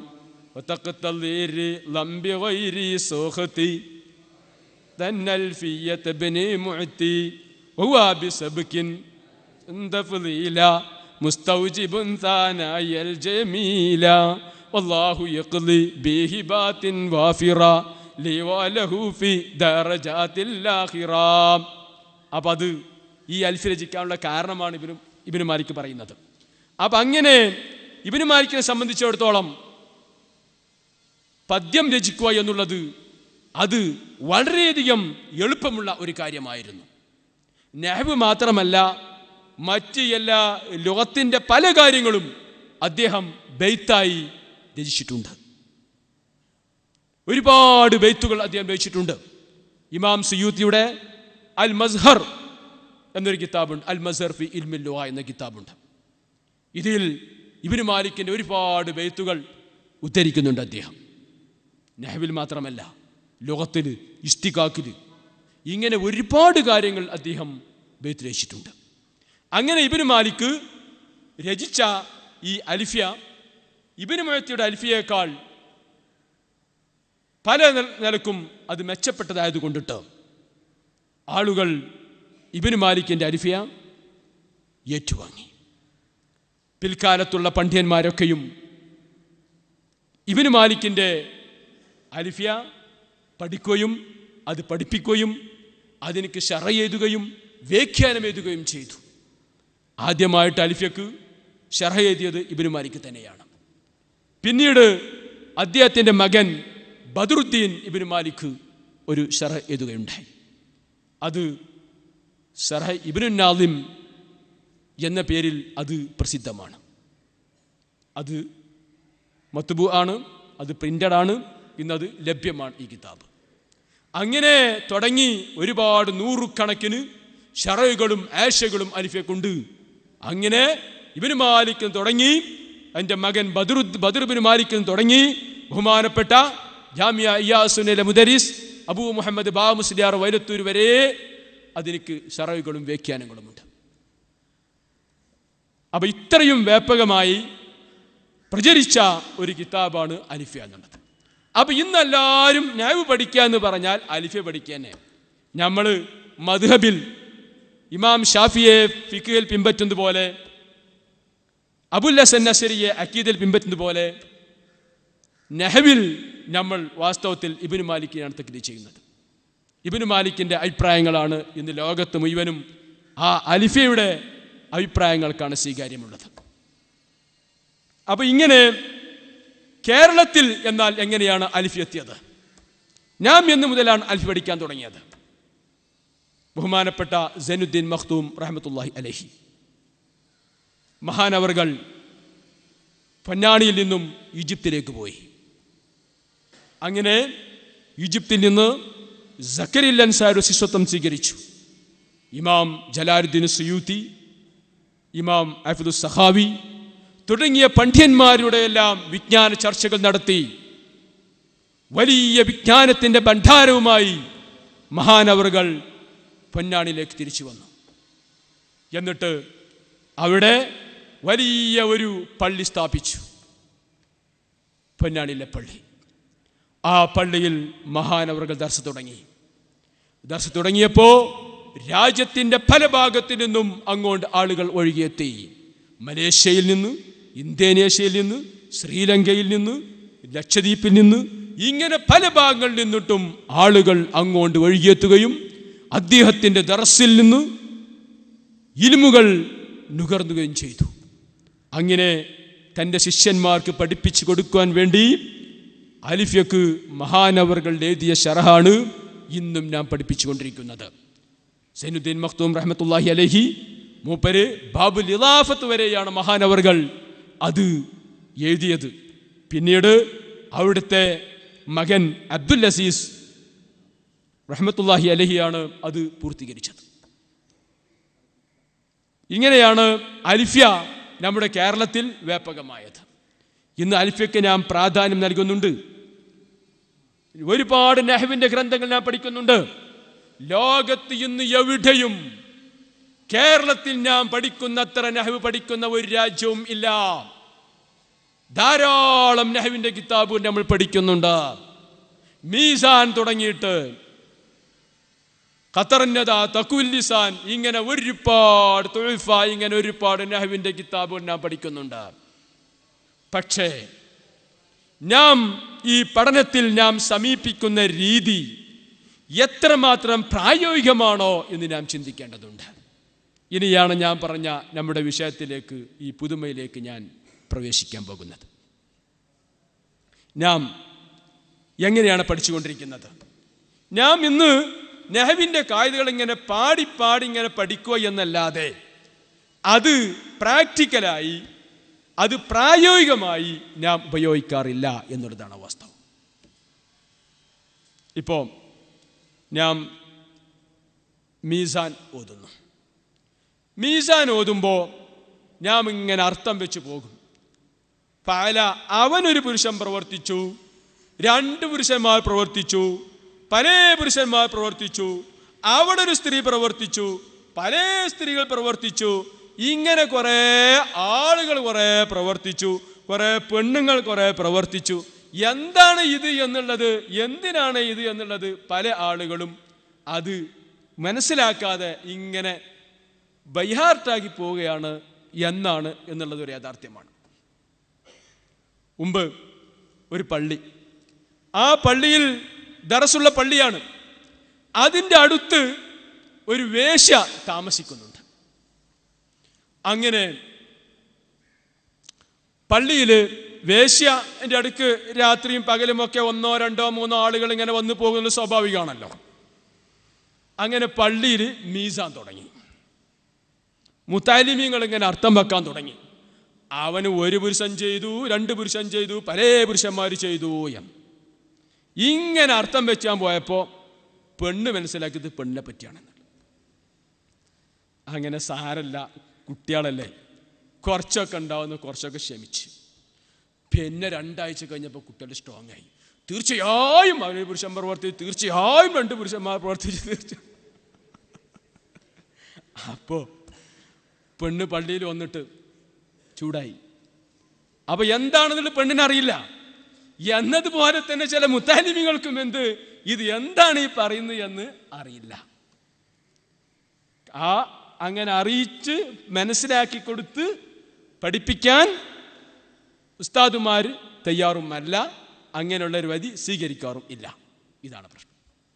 പക്ഷേ ഇങ്ങനെ നമ്മൾ അപ്പോൾ ചിലത് മനസ്സിലാക്കിയിട്ടില്ലെങ്കിലും അത് മനസ്സിൻ്റെ ഉള്ളിൽ അവിടെ കിടന്നാൽ പിന്നീട് കുറേ കാലം കഴിഞ്ഞാൽ അത് മനസ്സിലാകും, അതൊരു യാഥാർത്ഥ്യമാണ്. ആ നഹബ് മീസാനിൽ അവനെ പുരുഷൻ പ്രവർത്തിച്ചു എന്നതിൻ്റെ അർത്ഥം എന്താണെന്നുള്ളത് പിന്നെ നമ്മൾ കുറേ ഓതും നമുക്ക് മനസ്സിലാകും. അങ്ങനെ ചില കാര്യങ്ങളുണ്ട്. ഇപ്പോൾ ഞാൻ മദ്രസയിൽ പഠിച്ച ചില കാര്യങ്ങൾ, ഇപ്പോൾ അള്ളാഹുവിൻ്റെ വാജിബായ സിഫത്തുകൾ മദ്രസയിൽ ഞാൻ പഠിച്ചു. കുദറത്ത്, ഇറാദത്ത്, ഇൽമ് എന്നൊക്കെ പഠിച്ചു. പിന്നെ അങ്ങേ പുറത്ത് കഴിവ്, അറിവ്, ഇൽമ് എന്നൊക്കെ പഠിച്ചു കണ്ട് പിന്നെ കഴിവുള്ളവനായിരിക്കൽ, അറിവുള്ളവനായിരിക്കൽ, ഉദ്ദേശമുള്ളവനായിരിക്കൽ എന്ന്. ഇതെന്താണെന്ന് എനിക്കൊരു പിടുത്തം കിട്ടിയില്ല. കഴിവ്, കുദറത്ത് ഇപ്പോഴും നമ്മളെ സിലബസിലില്ലെങ്കിലും ചേളാരി വിഭാഗത്തിൻ്റെ സിലബസിൽ ഇപ്പോഴും അതുണ്ട്. കുദറത്ത്, ഇറാദത്ത്, ഇൽമ് എന്നൊക്കെ പഠിച്ചാൽ കൗനുഹു ഖാദിറൻ, കൗനുഹു മുരീദൻ, കൗനുഹു ആലിമൻ. എന്താണത്? ഇത് എനിക്ക് ഓതിയപ്പോൾ എനിക്ക് മനസ്സിലായില്ല. പിന്നെ അത് മനസ്സിലായതപ്പോഴാ ഷറഹുല്ലക്കായത് ഓതിയപ്പോഴാ. എന്നാൽ എന്തിനാണ് ഇത് പഠിക്കുന്നത്? ആദ്യം കുദറത്ത്, ഇറാദത്ത്, ഇൽമ് എന്നൊക്കെ പഠിച്ചവൻ അങ്ങേപ്പുറത്ത് കൗനുഹു ഖാദിറൻ, കൗനുഹു മുരീദൻ, കൗനുഹു ആലിമൻ എന്ന് എന്തിനാണ് പറയുന്നതെന്ന് ചോദിച്ചാൽ അധിക കുട്ടികൾക്കും അതറിയില്ല. അത് എന്തിനാണെന്നുള്ളത് ചോദിക്കാൻ അധിക ഉസ്താദുമാർക്കും അറിയില്ല. ഇത് മനസ്സിലായതപ്പോഴാ ഷറഹുല്ലക്കായത് ഓതിയപ്പോഴാ. എന്തിനാ അത് പറയുന്നത് വെച്ചാൽ ഈ മുഅ്തസിലി വിഭാഗത്തിന് എനിക്കൊരു വാദമുണ്ട്. അള്ളാഹുവിനിക്ക് സിഫാത്തുകളൊന്നും ഇല്ല. ഇൽമില്ലാതെ അറിയുന്നവനാണ്, കുദറത്തില്ലാതെ കഴിവുള്ളവനാണ്, ഇറാദത്ത് എന്ന സിഫത്തില്ലാതെ ഉദ്ദേശിക്കുന്നവനാണ് എന്ന്. കാരണം എന്താ? ഈ സിഫത്തുകളൊക്കെ കുദറത്ത് എന്നൊരു സിഫത്തുണ്ടെങ്കിൽ, ഇറാദത്ത് എന്ന സിഫത്തുണ്ടെങ്കിൽ, ഇൽമി എന്ന സിഫത്തുണ്ടെങ്കിൽ ഈ സിഫത്തുകളൊക്കെ കദീമാകണ്ടേ, അനാദ്യമാകണ്ടേ? അങ്ങനെ കുതമാക്കന്മാർ തഅദ്ദുദായില്ലേ? അപ്പൊ ഇത് ശിർക്കല്ലേ? ഇതാണ് മുഅ്തസിലിയാക്കന്മാർ പറയുന്നത്. അപ്പോ ഈ മുഅ്തസിലിയാക്കന്മാർക്ക് ഖണ്ഡിച്ചു കൊണ്ടിട്ട് അവർ എതിർത്തു കൊണ്ടിട്ട് അഹ്ലുസുന്നയുടെ പണ്ഡിതന്മാർ അവർക്ക് എതിർത്തു കൊണ്ട് എഴുതിയതാണ് അല്ലാഹു സുബ്ഹാനഹു വ തആലയ്ക്ക് ഇൽമു എന്ന സിഫത്തുമുണ്ട്, ആലിമുമാണ്. കുദറത്ത് എന്ന സിഫത്തുമുണ്ട്, ഖാദിറുമാണ്. ഇറാദത്ത് എന്ന സിഫത്തുമുണ്ട്, മുരീദുമാണ്. ഇതാണ് അതിൻ്റെ കാര്യം. ഇവിടെ ഇതിൻ്റെ പശ്ചാത്തലം എന്തിന് എന്നറിയാതെ ഇത് കുറേ പാടിപ്പടിച്ചുകൊണ്ട് അവൻ്റെ അത്രയും ആകെ 2 മണിക്കൂർ 1 മണിക്കൂർ സമയമേ ഉള്ളൂ മദ്രസയിൽ. ഇതിങ്ങനെ പഠിച്ചിട്ട് പിന്നീട് ആളുകളാരും നമ്മളൊക്കെ പിന്നെ സറുലക്കായത് ഓതിയതുകൊണ്ട് രക്ഷപ്പെട്ടു. അല്ലെങ്കിൽ അതും മനസ്സിലാവില്ല ആരെ സറുലക്കായത് ഓതുന്നു പിന്നെ. അപ്പം ഇങ്ങനെ 2 മണിക്കൂർ സമയം ഇവർക്ക് യാതൊരു കാര്യമില്ലാതെ കുദറത്ത്, ഇറാദത്ത് എന്ന് പറയാണ്ട് പിന്നെ കൗനുഹു ഖാദിറൻ, കൗനുഹു മുരീദൻ, കൗനുഹു ആലിം എന്ന് പറയാണ്ട് ഇങ്ങനെ പഠിപ്പിച്ചോട്ട് എന്താണത്? അപ്പം ഇങ്ങനെ പഠിച്ചാൽ അതുകൊണ്ട് യാതൊരു പ്രയോജനവും ഇല്ല. അപ്പം ഇങ്ങനെ രീതിയിൽ നാം പഠിക്കാതെ എങ്ങനെ പഠിക്കണം? എന്തിന് എന്ന് മനസ്സിലാക്കിയിട്ടാണ് പഠിക്കേണ്ടത്. അത് തലക്കെന്ന് തന്നെ ഉദാഹരണത്തിന് ഞാൻ മാത്രം പറയാം. ഇപ്പോൾ ഇഹ്റാബ് പറയുമ്പോൾ റഫ്, നസ്ബ്, ജർ, ജസ്മ് ഇതെന്തിനാണ്? എന്താണ് എന്തിന്? ഇത് നമ്മൾ മനസ്സിലാക്കി പഠിക്കുമ്പോഴാണ് അത് പ്രായോഗികമാകുന്നത്. എന്തിനാണ് അതിൻ്റെ വളീഫ, അതിൻ്റെ ഫങ്ഷൻ എന്താണ് എന്നും കൂടി നാം കൂടുതൽ പഠിക്കണം. എന്തിനാണ് റഫ്? റഫിൻ്റെ വളീഫ എന്ത്? നസ്ബിൻ്റെ വളീഫ എന്ത്? ജറിൻ്റെ വളീഫ എന്ത്? ജസ്മിൻ്റെ വളീഫ എന്ത്? എന്താണത്? റഫ് ഞാൻ പറയാം, ഉദാഹരണത്തിന് ഞാൻ പറഞ്ഞുതരാം. 1-2 ഉദാഹരണങ്ങൾ മാത്രമേ പറയാം. റഫ് അത് ഉംദത്തുൻ ഫിൽ കലാം. റഫ് എവിടെയുണ്ടോ അത് കലാമിൽ ഉംദയാണ്. അത് കളയാൻ പറ്റില്ല. അതില്ലാഞ്ഞാൽ കലാം പൂർണ്ണമാവുകയില്ല. റഫ് ഏതൊരു കലിമത്തിനും റഫ് ആണോ മർഫു ആണോ അത് പ്രധാന ഘടകമാണ്. അത് ഉപേക്ഷിക്കാൻ പറ്റില്ല. അഥവാ കളയപ്പെട്ടിട്ടുണ്ടെങ്കിലും അത് ഉള്ളതായിട്ട് സങ്കല്പിക്കുക വേണം. അപ്പോ ഇങ്ങനെയുള്ളത് എന്താ? 3 കാര്യത്തിനേക്കാണ് അടിസ്ഥാനപരമായിട്ട് കൊടുക്കുന്ന റഫ് കൊടുക്കേണ്ടത്. 1 മുബ്ത, 2 ഖബർ, ഫായിൽ. മുബ്തയും ഖബറും ഇല്ലാതെ ഒരു കലാം പൂർത്തിയാവുകയില്ല. ഫായിലില്ലാതെ ഒരു പ്രവൃത്തിയും ഒരു ഫീലും ഉണ്ടാവില്ല. അപ്പൊ ഫായിൽ, മുബ്തദ, ഖബർ ഇത് മൂന്നും കലാമിൽ ഉംദയാണ്. അപ്പൊ ഇതിനിക്കാണ് റഫ് കൊടുക്കേണ്ടത്. അപ്പൊ റഫ് എവിടെയുണ്ടോ അതെന്തിന് റഫ് എന്തിന്? അത് കലാമിൽ ഉംദയാണ് എന്നറിയിക്കാൻ വേണ്ടിയിട്ടാണ്. എന്നാൽ നെസ്ബോ അത് ഫളിലയാണ്. ആ നെസ്ബ് എവിടെയുണ്ടോ അത് കളഞ്ഞാലും കലാമിനിക്ക് ഒരു അർത്ഥം കിട്ടും. അത് പറഞ്ഞ ആള് അയാളൊരു ഭ്രാന്തനാണ്, ഒരു പൊയ്വാക്കാണെന്ന് പറയില്ല, ഒരു ആശയം അന്ന് കിട്ടും. ലറബ സൈദുൻ അംറൻ, അംറൻ എന്നുള്ളതിനെ കളഞ്ഞില്ലെങ്കിലും അംറനെ കളഞ്ഞാലും ലറബ സൈദുൻ എന്ന് പറഞ്ഞാൽ അതൊരു ആശയം സമ്പൂർണ്ണമാണ്. അപ്പോ ഫളില അതില്ലാഞ്ഞാലും കലാമ് പൂർത്തിയാകും. ഇങ്ങനത്തോടത്താണ് നെസ്ബ് കൊടുക്കേണ്ടത്. അപ്പൊ ഹാല് ഫളിലയാണ്. ജാഅ സൈദുൻ റാക്കിബൻ, സൈദ് വന്നു, റാക്കിബായിട്ട് വന്നു. ആ റാക്കിബൻ എന്നുള്ളതിനെ കളഞ്ഞാലും ജാഅ സൈദ് എന്ന് പറഞ്ഞാലും അർത്ഥം പൂർണ്ണമാണ്. അപ്പൊ റാക്കിബ് എന്നുള്ളത് ഫളിലയാണ്, അത് വേണ്ടതില്ല. അപ്പൊ ഇങ്ങനെ ഹാല്, തമ്മീസ്, മഫ്ഊല് ഇങ്ങനെ ഇതിനൊക്കെ എന്താണ്? ഫളിലയാണ്. ഫളില എവിടെയുണ്ടോ അതിനൊക്കെ നിസ്ബായിരിക്കും. അസ്ല് താബീന്റെ വർത്താനം വേറെ, അത് വേറെ. അപ്പോ നമുക്ക് മനസ്സിലായല്ലോ. അപ്പൊ റഫ് എന്തിനുള്ളതാണ്? അതിനൊക്കെ ദലാലത്താണ്. എന്തിന് റഫ്? അത് കലാമിൽ ഉംദയാണെന്ന് അറിയിക്കാൻ. നസ്ബ് എന്തിന്? അത് ഫളിലയാണെന്ന് അറിയിക്കാൻ. ജർ എന്തിന്? ജർ ഇളാഫത്തിന്റെ മേൽ അറിയിക്കും. ജർ എവിടെയുണ്ടോ അവിടേക്ക് ഒരു ഇളാഫത്ത് ഉണ്ടാകും. മുദാഫിനിലേക്ക് ജറാണ്, അവിടെ ഇളാഫത്തുണ്ട്. ജറിന്റെ അർഫിനിക്ക് ജറാണ്. ജറിന്റെ അർഫ് യഥാർത്ഥത്തിൽ എന്താണ്? അത് ഇളാഫത്താണ്. എന്താ ചേർക്കുന്നത്? ജറിന്റെ അർഫിനിക്ക് ചില നഹ്വിന്റെ കിതാബിൽ ഉറൂഫുൽ ഇളാഫ എന്നെ പേരുണ്ട്. അതായത് ഫിഹിലിലേക്ക് അതിന്റെ ഇബ്തിദാഇയ്യത്ത്, ഇന്തിഹായിയത്ത് അല്ലെങ്കിൽ ലർഫിയത്ത് ഇങ്ങനെ ചേർത്തി കൊടുക്കുക. ഇതാണ് അതിന്റെ വദീഫ. ഖാമ സൈദുൻ ഫിൽ മസ്ജിദി, അപ്പൊ ഖിയാമിലേക്ക് അതിന്റെ ലർഫ് ചേർത്തി കൊടുക്കുകയാണ്. അപ്പൊ അത് എവിടെ ഉണ്ടായത്? അത് അതിന്റെ ലർഫ് അതിലേക്ക് ചേർത്തി കൊടുക്കുന്നു, പള്ളിയിൽ. സിർതു മിനൽ ബസ്റതി ഇലൽ കൂഫ, അതിന്റെ ഇബ്തിദാഇയ്യത്ത് ബസ്റയാണ്, അതിന്റെ ഇന്തിഹാ ഏതാണ്? കൂഫയാണ്. ഇങ്ങനെ ഇബ്തിദാ, ഇന്തിഹാഹ്, ലർഫിയത്ത്, ഇല്ലത്ത് ഇങ്ങനെ എന്തെങ്കിലും ഒന്ന് ചേർത്തി കൊടുക്കുക. ഇതാണെന്നുള്ളത് ഉറൂഫുൽ ജറിന്റെ വദീഫ ഇതാണ്. അപ്പോ അതിനിക്ക് ജർ അതാണ്, ജർ ഇളാഫത്തിന്റെ മേൽ അറിയിക്കും. ഇനിയോ നാലാമത്തെ ഇറാബ് ഏതാണ്? ജസ്മ് അല്ലേ? ജസ്മ് എന്ന് പറഞ്ഞാൽ ഒന്നുമില്ലാത്ത സുക്കൂനാണ്. ഫതവുമില്ല, കസ്റുമില്ല, ദമ്മുമില്ലാത്ത ജസ്മ് സുക്കൂന, അദ്മാണ്. അപ്പൊ ജസ്മ് എവിടെയുണ്ടോ അവിടെ അദ്മിന്റെ മേൽ അറിയിക്കും. അവിടെ അദ്മിന്റെ മേൽ അറിയിക്കും. കാരണം ജസ്മ് എവിടേക്കാ കൊടുക്കുക? ഒന്ന് അംറിനിക്കാം. അംറി നീ തല്ലി എന്ന് പറയാൻ എന്താ? ഇതുവരെ തല്ലി ഉണ്ടായിട്ടില്ല, ഇത് ഇല്ലാത്തൊരു കാര്യം ഉണ്ടാക്കാനാണ് പറയുന്നത്. അപ്പോൾ ഈ ഒരു ഇല്ലാത്തൊരു കാര്യം ഉണ്ടാക്കാൻ വേണ്ടി ആവശ്യപ്പെടുകയാണ്. അപ്പൊ അവിടെ അദ്മാണ് തേടുന്നത്. അപ്പൊ അംറിൽ ഒരു അദ്മായ കാര്യത്തിന്റെ ഈജാദിനെയാണ് തേടുന്നത്. നഹിയോ അത് പിന്നെ അതുമെന്നല്ലേ, ചെയ്യാതിരിക്കുക, അതും അവിടെ ഉണ്ടാക്കുക എന്നുള്ളത് അതും അതുമാണ്. പിന്നെ ജസ്മ് ഏതാണ്? ഷർത്തിനിക്കും ജസാഇനിക്കുമാണ്. അവിടെയും ഒരു അദ്മു തഹഖുഖുണ്ട്.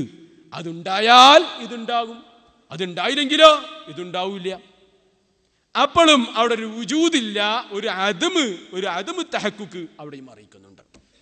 അപ്പൊ ചുരുക്കി പറഞ്ഞാൽ ഈ 4 ഇറാബിനിക്കും അതിൻ്റെതായ വദീഫകളുണ്ട്. അത് എന്തിനാണ്? അതൊന്നും വെറുതെയല്ല, അതൊക്കെ അറബി ഭാഷയുടെ പ്രത്യേകതയാണ്. കാരണം ഈ അറബി ഭാഷ എന്നത് മനുഷ്യന്മാരാൽ നിർമ്മിക്കപ്പെട്ടതല്ല.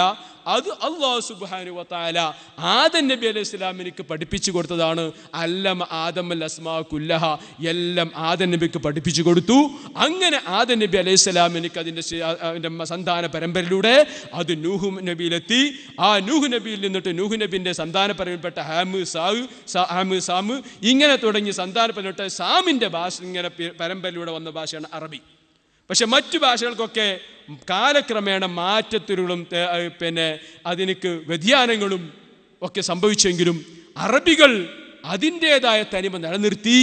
എന്ന് മാത്രമല്ല ബഹുമാനപ്പെട്ട ഇസ്മായിൽ നബി അലൈഹിസ്സലാമിനിക്ക് അല്ലാഹു സുബ്ഹാനഹു വ തആല വഴിയറിയിക്കുകയും അങ്ങനെ ആ അറബി ഭാഷ വീണ്ടും അത് സമുദ്ധരിക്കുകയും ചെയ്തു. അതുപോലെ തന്നെ റസൂലുള്ളാഹി സ്വല്ലല്ലാഹു അലൈഹി വസല്ലമ തന്നെ തങ്ങളും അറബിയിലുള്ള ഭാഷയിലുള്ള ശരിയായ പ്രയോഗങ്ങളല്ലാത്തൊക്കെ വേണ്ട എന്ന് പറഞ്ഞിട്ടുണ്ട്. ഉദാഹരണമായിട്ട് കറമ് എന്ന് നിങ്ങൾ പ്രയോഗിക്കരുത്. എന്താ കറമ് എന്നുള്ളത് എന്തായിരിക്കുന്നു?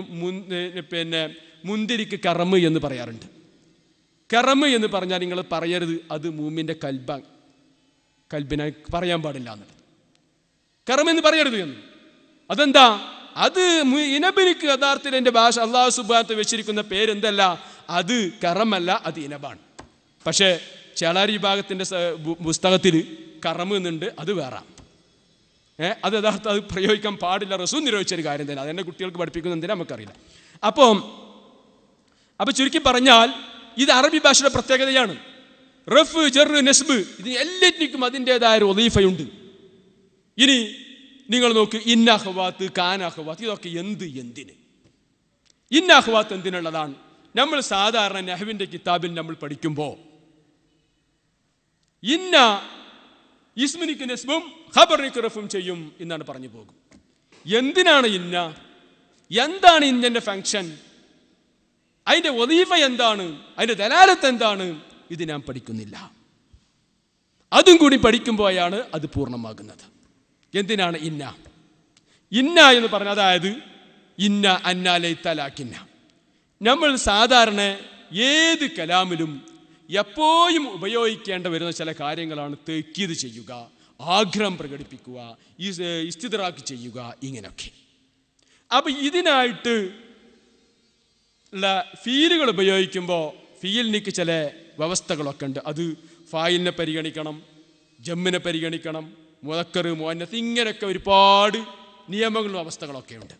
അപ്പോൾ ഇത് എപ്പോഴും ഉപയോഗിക്കുന്ന ഒരു പദമായതുകൊണ്ട് ഇതിനായിട്ട് ചില അറഫുകൾ അത് നീക്കി വെച്ചതാണ് ഈ അർത്ഥം നിർവഹിക്കാൻ, ഈ ഫീലിൻ്റെ വദീഫ നിർവഹിക്കാൻ.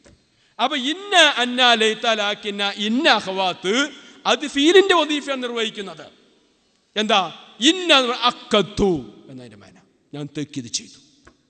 ലാകിന്ന ഇസ്തദറക്തു, ലഅല്ല തറജ്ജൈതു, ലൈത തമന്നൈതു.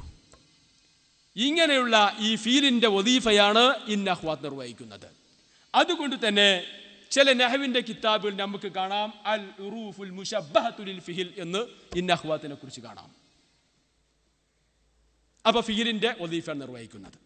അപ്പോൾ ഫീലിൻ്റെ വദീഫ നിർവഹിക്കുമ്പോൾ ഫീലിനിക്ക് രണ്ട് മഅമൂല് വേണം. ഒന്ന് എന്താണ്? ഫായില്, രണ്ട് മഫ്ഊല് വേണം. പക്ഷേ ആ രണ്ട് മഅമൂല് ഏനും കൊടുത്തു, ഇന്നക്കും വേണം, ഒന്ന് റഫും ഒന്ന് നസ്ബും. പക്ഷേ ഫീലിന് എന്താണ്? ഫീലിൻ്റെ മഅമൂല് ആദ്യം റഫും പിന്നെ നസ്ബുമാണ് ഉണ്ടാകുക. പക്ഷെ ഇവിടെ നമ്മൾ ഒറിജിനൽ ഫീലല്ല, ഫീലിൻ്റെ മാന അറിയിക്കുന്ന ഡ്യൂപ്ലിക്കേറ്റ് ഫീലാണ് എന്ന് അറിയിക്കാൻ വേണ്ടിയിട്ട് മറിച്ച് കൊടുത്തു. ആദ്യം നസ്ബുമാക്കി പിന്നെ റഫുമാക്കി. ഇതാണ് സംഭവം. അപ്പോൾ ഇന്ന അന്ന ലൈത ലാകിന്ന ഇതൊക്കെ യഥാർത്ഥത്തിൽ ഫീലിൻ്റെ വദീഫയാണ് നിർവഹിക്കുന്നത്. അപ്പോൾ ഇതിനൊക്കെ ഓരോ മാനകളുണ്ട്. അത് ഫീലിൻ്റെ വദീഫ നിർവഹിക്കുന്നു, അതിനു വേണ്ടിയിട്ട് വെക്കപ്പെട്ടതാണ്. എന്ന മാതിരി കാന അഖ്വാത്ത് അതെന്തിനുള്ളതാ? ഇപ്പോൾ നമ്മൾ സൈദുൻ ഖായിമുൻ എന്ന് പറഞ്ഞാൽ അത് ഇസ്മിയ ജുംലയാണ്. ഇസ്മിയ ജുംല ദവാമു സബാത്ത് അതൊരു ഇസ്തിഖ്റാറിൻ്റെ മേൽ അറിയിക്കും. ഫീലിയ ജുംലക്കില്ലാത്തൊരു പ്രത്യേകത ഇസ്മിയ ജുംലക്കുണ്ട്. എന്നാൽ ഇസ്മിയ ജുംല സമാനിൻ്റെ മേൽ അറിയിക്കുകയുമില്ല. അപ്പോൾ ഈ ഇസ്തിഖ്റാറിൻ്റെ ഫീലിയ ഇസ്തിഖ്റാറിൻ്റെ മാന കിട്ടുകയും വേണം, അതോടുകൂടി നമുക്ക് സമാനിൻ്റെ മേൽ അറിയിക്കുകയും വേണം. ഇങ്ങനെ കിട്ടാൻ വേണ്ടിയിട്ട് ഈ ഫീലിയ ഇസ്മിയ ജുംലയിലേക്ക് സമാനി ചേർത്തി കൊടുക്കുക ഈ വദീഫയാണ് കാന നിർവഹിക്കുന്നത്. അങ്ങനെ മാദിയായ സമാൻ ചേർത്തി കൊടുക്കണോ? കാന പറയും, കാന സൈദുൻ ഖായിമൻ. മുദാരിയായ സമാനാണോ? യകൂന് പറയും, അല്ലെങ്കിൽ ഹാലാണെങ്കിൽ യകൂന് പറയും. ഇനിയല്ല മുഖയ്യദായ സമാനാണോ എങ്കിൽ അംസാ പറയും, അല്ലെങ്കിൽ വല്ല ബാത്ത അസ്ബഹ. ഇങ്ങനെ മുഖയ്യദായ സമാൻ ചേർത്തി കൊടുക്കണമെങ്കിൽ അപ്പോൾ അസ്ബഹ, അംസ, സോറ, വല്ല ഇങ്ങനെയൊക്കെ ഉപയോഗിക്കും. അപ്പോൾ വാസ്തവത്തിൽ കാന അഖ്വാത്ത് എന്തിനുള്ളതാണ്? അത് ഇസ്മിയായ ഒരു ജുംലയിലേക്ക് സമാനിന്റെ മാന ചേർത്തി കൊടുക്കാൻ വേണ്ടിയിട്ടാണ്. അപ്പൊ ഇവിടെ കാന അഖ്വാത്ത് ഫീലാണെങ്കിലും യഥാർത്ഥ ഫീലിന്റെ വദീഫ നിർവഹിക്കുന്നില്ല, യഥാർത്ഥ ഫീലിന്റെ മാന അവിടെ കിട്ടുന്നില്ല. കാരണം യഥാർത്ഥ ഫീല് ഹദസിന്റെയും സമാനിന്റെയും മേലും അറിയിക്കും. ഇവിടെ ഹദസ് അറിയിക്കുന്നില്ല, സമാന് മാത്രമേ അറിയിക്കുന്നുള്ളൂ. അപ്പൊ ഫീലിന്റെ ഒരു ഭാഗം മാത്രമേ അറിയിക്കുന്നു. ആ നിലക്ക് നാക്കിസാണ്. അതാണ് നാക്കിസ് എന്ന് പറയുന്നത്. നാക്കിസാണെന്ന് പറയുന്നത് എനിക്ക് വേറെയും കാരണങ്ങൾ പറയപ്പെടാറുണ്ട്. ഇതൊരു കാരണമായിട്ട് പല പണ്ഡിതന്മാർ പറഞ്ഞിട്ടുണ്ട്. അപ്പൊ ചുരുക്കി പറഞ്ഞാൽ കാന അഖ്വാത്തിന്റെ വദീഫ അത് സമാന് ഇസ്മിയ ജുംലയിലേക്ക് സമാന് ചേർത്തി കൊടുക്കുക എന്നുള്ളതാണ്. എന്നതുപോലെ തന്നെ അഫ്അൽ മുഖാറബ അത് ഫീലിന്റെ ഖുർബിനോട് അറിയിക്കുന്ന അല്ലെങ്കിൽ റജാഇനോടുള്ള ഖുർബിനോട് അറിയിക്കുന്ന ഇതിനിക്കാണ് കാദ അഫ്അൽ മുഖാറബ ഉള്ളത്. അഫ്അൽ മുഖാറബിൽ തന്നെ കാദയും ഔഷക്കയും മാനയിൽ വ്യത്യാസമുണ്ട്. കാദയുടെ മാന ഒന്നാണെങ്കിൽ, കാദയുടെ ദലാലത്ത് ഒന്നാണെങ്കിൽ ഔഷക്കയുടെ ദലാലത്ത് വേറെയാണ്. ചെയ്യാനടുത്തെത്തി പക്ഷേ ചെയ്തില്ലട്ടോ, ചെയ്യാതെ പോയി, ഇങ്ങനത്തെ ഓർത്താണ് കാദ ഉപയോഗിക്കുക. ഔഷക്കാണെങ്കിലോ ചെയ്യാനടുത്തെത്തി ഇതാ അടുത്ത് ചെയ്യും. അപ്പൊ കാദയുടെ മാന ഏതാണ്? നഫിയാണ്. ഔഷക്കന്റെ മാനയോ ഇസ്ബാത്തുമാണ്. ഔഷക്ക ചെയ്യാനടുത്തെത്തി ഇതാ അടുത്ത് ചെയ്യും. കാദയോ ചെയ്യാനടുത്തെത്തി പക്ഷെ ചെയ്യാതെ പോയി. ഞാൻ വീഴേണ്ടതായിരുന്നു പക്ഷെ വീണില്ല. ഇതാ വീയാൻ പോകുന്ന അത് വീഴുന്നു, അത് വീയാൻ അത് അടുത്തിരിക്കുന്നത് വീയാൻ പോവുകയാണെങ്കിൽ അങ്ങനത്തെ ഓർത്താണെന്നുള്ളത്. അതായത് ഭാവിയിൽ സംഭവിക്കുന്ന ഒരു കാര്യമാണ് ഔഷക്ക് പ്രയോഗിക്കുക. അപ്പൊ കാദയും ഔഷക്കയും തമ്മിൽ അതിന്റെ വദീഫയിൽ വ്യത്യാസമുണ്ട്. എന്നാൽ മാക്കാദയോ, മാക്കാദ അതില് പണ്ഡിതന്മാർ രണ്ട് വീക്ഷണം പറഞ്ഞിട്ടുണ്ട്. ചിലവർ പറഞ്ഞു കാദന്റെ അർത്ഥം നഫിയാണല്ലോ, കാദ എന്ന് പറഞ്ഞാൽ ഹമ്മ വലം യഫ്അൽ, ചെയ്തിട്ടില്ല എന്നുള്ളതാണ്. അപ്പൊ മായോ അത് നഫിയാണ്. നഫിന്റെ നഫി ഇസ്ബാത്തല്ലേ. അപ്പൊ മാക്കാദ എന്ന് പറഞ്ഞാൽ പിന്നീട് കുറച്ച് കഴിഞ്ഞാൽ ഉണ്ടാകും എന്നാണ് അതിന്റെ അർത്ഥം എന്നാണ് ഒരു പണ്ഡിതന്മാർ പറയുന്നത്. എന്നാൽ ഇമാം സുയൂത്തിയെ പോലെയുള്ള മുഹക്കിങ്ങളായ പണ്ഡിതന്മാർ പറയുന്നത് അങ്ങനെയല്ല. മാക്കാദ കൂടുതൽ തേക്കീതാണ്. കാദ ചെയ്യാൻ അടുത്തു എന്നാ, മാക്കാദയോ ചെയ്യാൻ അടുത്തു പോലും എത്തിയിട്ടില്ല. ലാ തഖ്റബു സിന, അതിന്റെ അടുക്കേ ചെയ്യരുതെന്ന് പറഞ്ഞതുപോലെ ചെയ്യാൻ അടുത്തുപോലും എത്തിയിട്ടില്ല. ഇതാണ് മാക്കാദന്റെ മാന. അപ്പൊ മാക്കാദ എന്താണ്? തേക്കീതാണ്. കാദ ഉണ്ടാവില്ല, മാക്കാദിയോ തീരെ ഉണ്ടാവില്ല. ഇതാണ് മാന. അപ്പൊ ഇങ്ങനെ ആ അഫ്അൽ മുഖാറബാകട്ടെ അതിനിക്കും അതിൻ്റെതായ വദീഫയും ദലാലത്തും ഉണ്ട്. എന്ന മാതിരി തന്നെ ഇസ്മിയായ ജുംല, ഫീലിയായ ജുംല അതിനിക്ക് അത് ഉപയോഗിക്കേണ്ട സ്ഥലം വേറെയുണ്ട്, ഫീലിയായ ജുംല ഉപയോഗിക്കേണ്ട സ്ഥലം വേറെയുണ്ട്. ഇസ്മിയായ ജുംല ദവാമു സുബൂത്തിന്റെ മേൽ അറിയിക്കും, ഫീലിയായ ജുംലയോ തജദ്ദുദിന്റെ മേൽ അറിയിക്കും. ഇതൊക്കെ നമുക്ക് അറിയുന്ന കാര്യങ്ങളാണ്. ബഹുമാനപ്പെട്ട ഇമാം സുബ്കി റഹ്മത്തുള്ളാഹി അലൈഹി മഹാനവറുകളുടെ പ്രസിദ്ധമായ ഗ്രന്ഥമാണ് ജമുൽ ജവാമി. ആ ജമുൽ ജവാമിന് മഹാനവറുകളുടെ ഒരു ആശയം എഴുതിയിട്ടുണ്ട്, മന്നുൽ മവാനി. ഈ മന്നുൽ മവാനിന്റെ തുടക്കത്തിൽ വളരെ വ്യക്തമായി മൂപ്പര് പ്രതിപാദിക്കുന്ന ഒരു കാര്യമാണ് നഹ്മദുകല്ലാഹുമ്മ അലാ നിഅമി യുദിനുൽ ഹംദു ബിസ്ദിയാദിഹ. ജമ്മിന്റെ തലക്കത്ത് അങ്ങനെയാണല്ലോ പറഞ്ഞിട്ടുള്ളത്. ഇസ്മിയായ ജുംലയല്ല, ഫീലിയായ ജുംലയാണ് ഉപയോഗിച്ചത്. നഹ്മദുകല്ലാഹുമ്മ അലാ നിഅമിൻ യുദിനുൽ ഹംദു ബിസ്ദിയാദിഹ നുസല്ലി അലാ മുഹമ്മദിൻ ഹാദിൽ ഉമ്മത്തി റഷാദിഹ. അല്ലേ? അപ്പോൾ നഹ്മദുകല്ലാഹുമ്മ എന്തിനെ പറഞ്ഞു? അപ്പൊ എന്തുകൊണ്ട് അൽഹംദുലില്ലാ എന്ന് പറഞ്ഞില്ല? അപ്പൊ അത് നഹ്മദുകല്ലാഹു എന്നുള്ളത് അത് തജദ്ദുദിന്റെ മേൽ അറിയിക്കാൻ വേണ്ടിയിട്ടാണ്. എന്നാൽ ഖുർആനിൽ അൽഹംദുലില്ലാ എന്ന് പറഞ്ഞതോ അത് അല്ലാഹു സുബ്ഹാനഹു വ തആല പറയുമ്പോൾ അങ്ങനെ തന്നെയാണ് പറയേണ്ടത്. പക്ഷെ സൃഷ്ടികൾ പറയുമ്പോൾ അത് ഈ തജദ്ദുദ് ഇങ്ങനെ ഉദൂത്തിനെ പരിഗണിച്ചിട്ട് ഇങ്ങനെയാണ് പറയേണ്ടത് എന്നുള്ളത്. അപ്പൊ ചുരുക്കി പറഞ്ഞാൽ അൽഹംദുലില്ലാ എന്ന് പറഞ്ഞാൽ അതിന് അതിൻ്റെതായ ഒരു പരിഗണനയും അർത്ഥം വേറെയുണ്ട്. നഹ്മദുകല്ലാ എന്ന് പറയുമ്പോൾ അതിൻ്റെതായ അർത്ഥം വേറെയുണ്ട്. ഏതൊരു പദം അത് വെറുതെയല്ല, ഒരു പദത്തിൽ മറ്റൊന്നിലേക്ക് മാറുമ്പോൾ അതിലൊക്കെ വലിയ ആശയങ്ങളും വലിയ അർത്ഥങ്ങളുമുണ്ട്. നിങ്ങൾ നോക്ക്, ബഹുമാനപ്പെട്ട ഇബ്രാഹിം നബി അലൈഹി സ്വലാം, ഇബ്രാഹിം നബി അലൈഹി സ്വലാമിന്റെ അടുക്കൽ മലക്കുകൾ വന്നു. മലക്കുകൾ വന്നിട്ട് സലാം ചൊല്ലി. ഖാലു സലാമാ ഖാല സലാമുൻ ഖൗമുൻ മുൻകറൂൻ. ഇവിടെ ഇബ്രാഹിം മലക്കുകൾ പ്രയോഗിച്ച എന്താണ്? സലാമൻ. അത് നസ്ബ, അത് മഅദൂഫ് ഫാഫിന്റെ മഫൂലാണല്ലോ. സല്ലമക്കല്ലാഹു സലാമൻ ഐ യുസല്ലിമുക സലാമൻ. അപ്പൊ ഇവർ പ്രയോഗിച്ചത് ഫീലിയായ ജുംലയാണ്. എന്നാലോ ഇബ്രാഹിം നബി അലൈഹി സ്വലാം മടക്കിയപ്പോ സലാമൻ എന്നല്ല പറഞ്ഞു, സലാമുൻ ഖൗമുൻ മുൻകറൂൻ. അത് ഇസ്മിയായ ജുംലയാണ്. അപ്പൊ എന്തിനാണ് ഫീലിയായ ജുംല മലായിക്കത്തുൽ ഉപയോഗിച്ചപ്പോ ഇബ്രാഹിം നബി അലൈഹി സ്വലാം പ്രത്യഭിവാദ്യം ചെയ്തപ്പോൾ അവിടെ ഫീലിയായ ജുംല ഉപയോഗിക്കാതെ ഇസ്മിയായ ജുംലയാണ് ഉപയോഗിച്ചത്. അതെന്തിനാ? അത് ദവാമ സുബൂത്തിന്റെ മേൽ അറിയിക്കാൻ വേണ്ടിയിട്ട്. കാരണം ഖുർആനിൽ തന്നെ മറ്റൊരിടത്ത് കാണാം, അഭിവാദ്യം ചെയ്താൽ മറിച്ച് അതിനേക്കാൾ നല്ലത് കൊടുക്കണം. അസ്സലാമു അലൈക്കും എന്ന് പറഞ്ഞാൽ തിരിച്ചു കൊടുക്കുമ്പോൾ വഅലൈക്കും അസ്സലാം വറഹ്മത്തുള്ളാഹി എന്ന് പറയണം. എന്നതുപോലെ ഇവർക്ക് സലാം ഉണ്ടായിരിക്കട്ടെ എന്ന് പറയുമ്പോൾ തിരിച്ചു പറയുമ്പോൾ സലാം എന്നെന്നും നിങ്ങൾക്ക് സലാം ഉണ്ടായിരിക്കട്ടെ എന്നർത്ഥം കിട്ടാനാണ്. അതാണ്. പിന്നെ മറ്റൊരു കാര്യമുണ്ട്, ഇത് മലായിക്കത്താണ്. മലായിക്കത്ത് എന്ന് വെച്ചാൽ അവർക്ക് ദവാം, അവർക്ക് ഖിയാമത്ത് നാൾ വരെയാണ് നിലനിൽക്കും. അതിൻ്റെ ഇടയിൽ മരിച്ചു പോകുന്നതല്ല, ഇപ്പം എൻ്റെ ഇടയിൽ ഉണ്ടായതുമല്ല. നേരെ മറിച്ചോ മനുഷ്യന്മാരങ്ങനല്ലോ, അത് പിന്നീട് ഹാദിസാണ്, അത് പിന്നീട് ജനിച്ചു വരുന്നതാണ്, അത് കുറച്ചു കാലം നിൽക്കുള്ളൂ.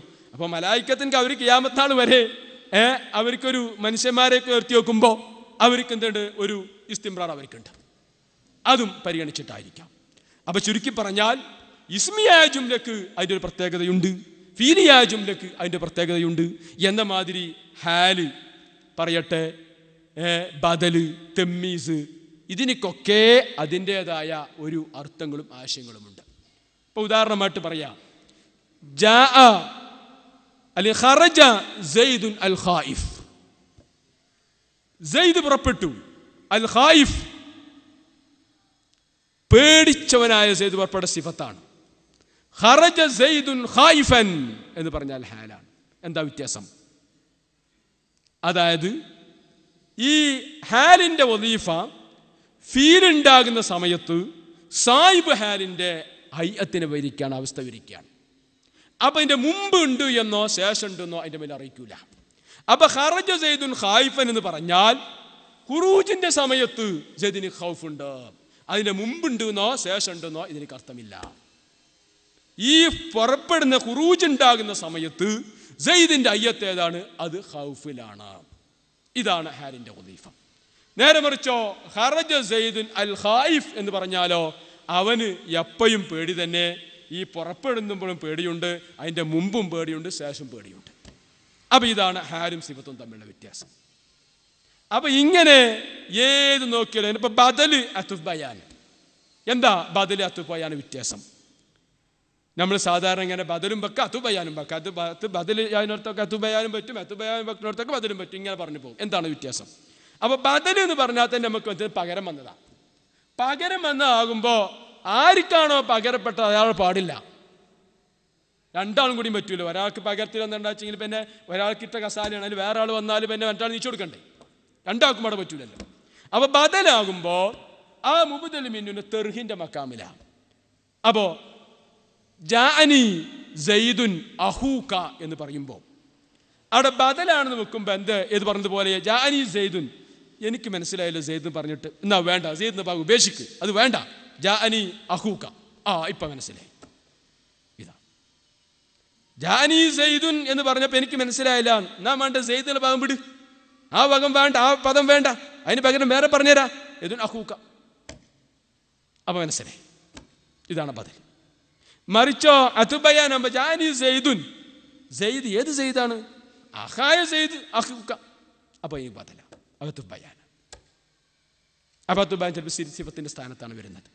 അപ്പോൾ ഇങ്ങനെ ബദല്, അത്തുബയാന്, ഹാല്, തെമ്മീസ്, ഇങ്ങനെ ഇതിനൊക്കെ അതിൻ്റെതായ വദീഫയുണ്ട്. ഞാൻ ചില ഉദാഹരണങ്ങൾ മാത്രം പറഞ്ഞതേ ഉള്ളൂ.